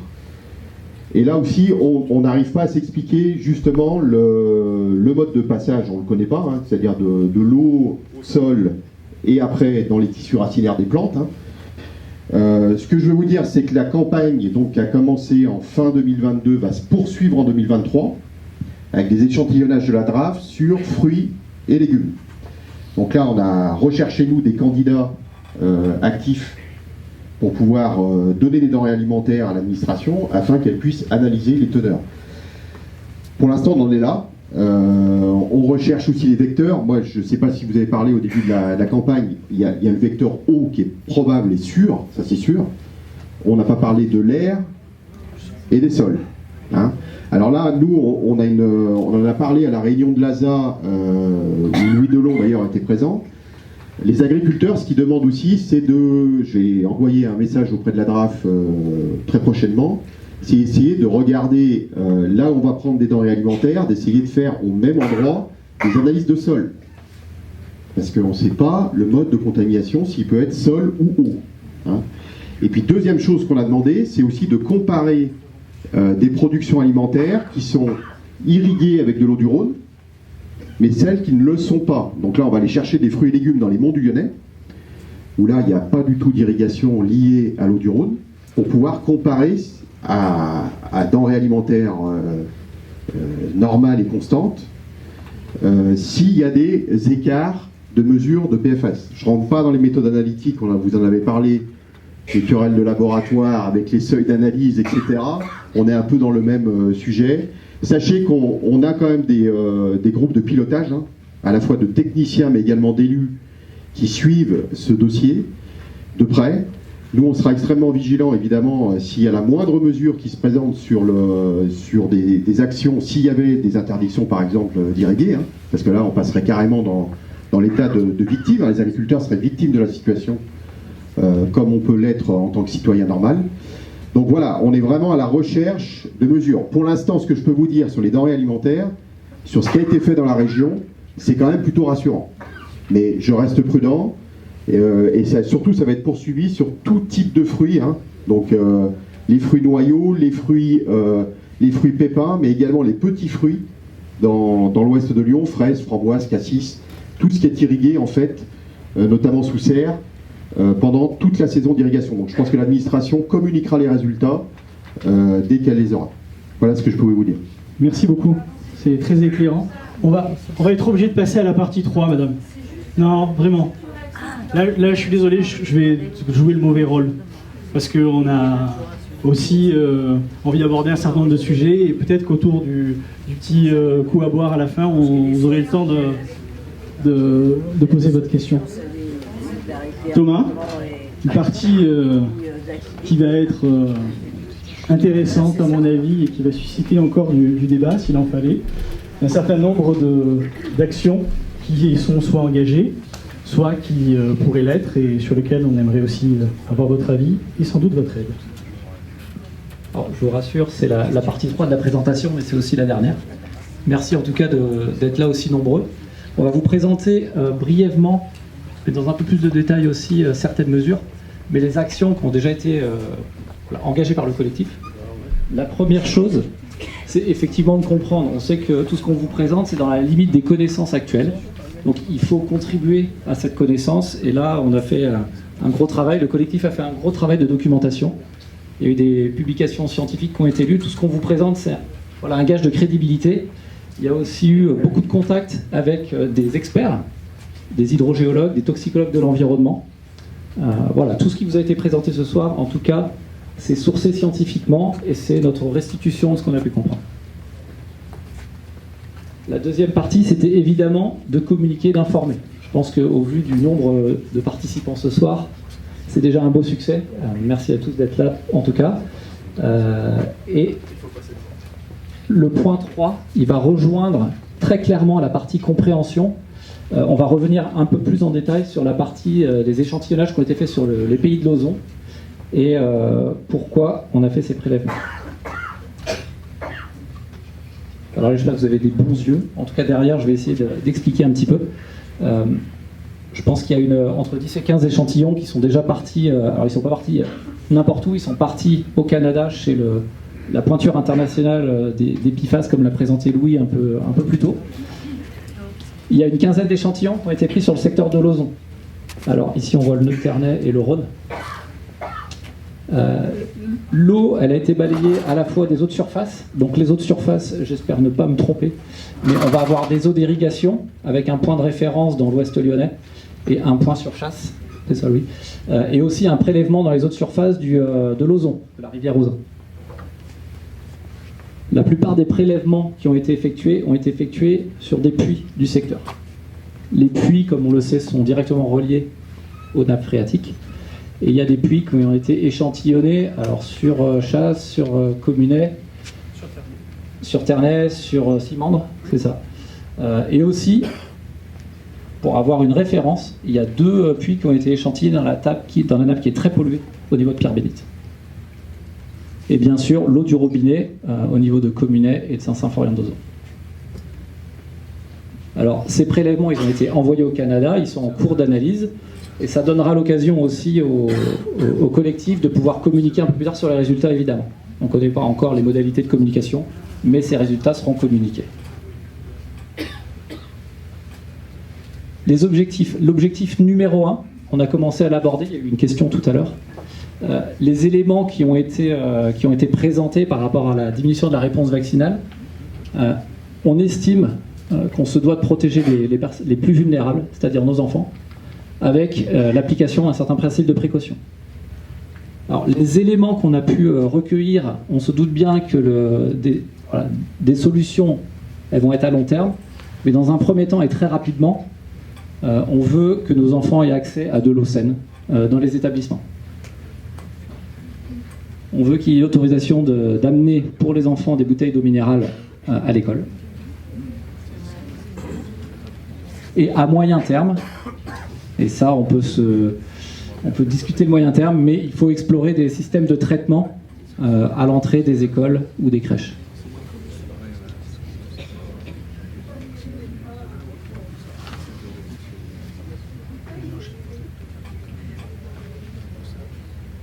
Ça, je ne vais pas m'étendre, on en a parlé un petit peu, c'est continuer à comprendre et informer. Donc ça, c'est en lien avec les analyses qui ont été envoyées au Canada. On aura les résultats avant l'été. Pour ceux qui suivent un petit peu l'actualité en lien avec les PFAS, vous avez pu lire que la métropole de Lyon a lancé une étude et une enquête qui vise à mesurer les taux d'imprégnation des PFAS dans le sang. On l'a vu, nous sommes nos communes du Pays de Lauzon dans la zone rouge. Il faut que nos communes soient mobilisées dans cette démarche et qu'elles soient intégrées à l'étude. Donc on interpelle aussi les élus, la CCPO, pour faire le maximum et qu'on soit intégrés dans cette étude. L'étude démarre très rapidement, elle va s'étendre sur 4 ans, il faut agir très vite.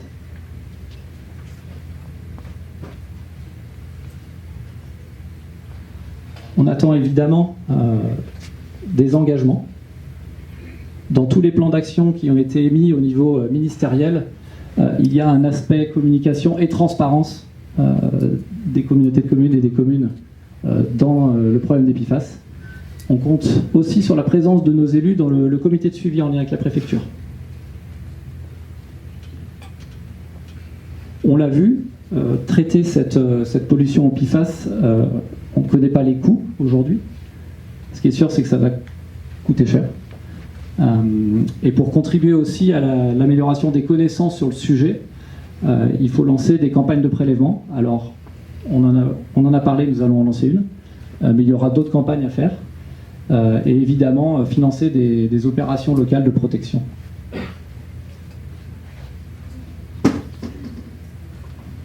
Évidemment, ce sont les réflexions du collectif à ce stade. On a besoin de vous aussi, vous avez sûrement d'autres idées, d'autres attentes. Il y a un formulaire qui sera disponible. N'hésitez pas à le remplir. Et puis je vais laisser... remercier l'ensemble des intervenants, à remercier Louis, à remercier la totalité du collectif qui s'est mobilisé ces dernières semaines et ces derniers mois, à vous remercier de votre présence, de votre attention, de toutes les questions que vous avez posées. On a en effet ce formulaire qui nous permet de garder contact et d'enclencher de nouvelles actions.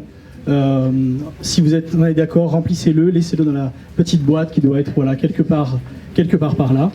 Et puis on vous propose quelques chips et quelques éléments à boire en toute modestie et un peu d'eau du Rhône. Voilà. Merci.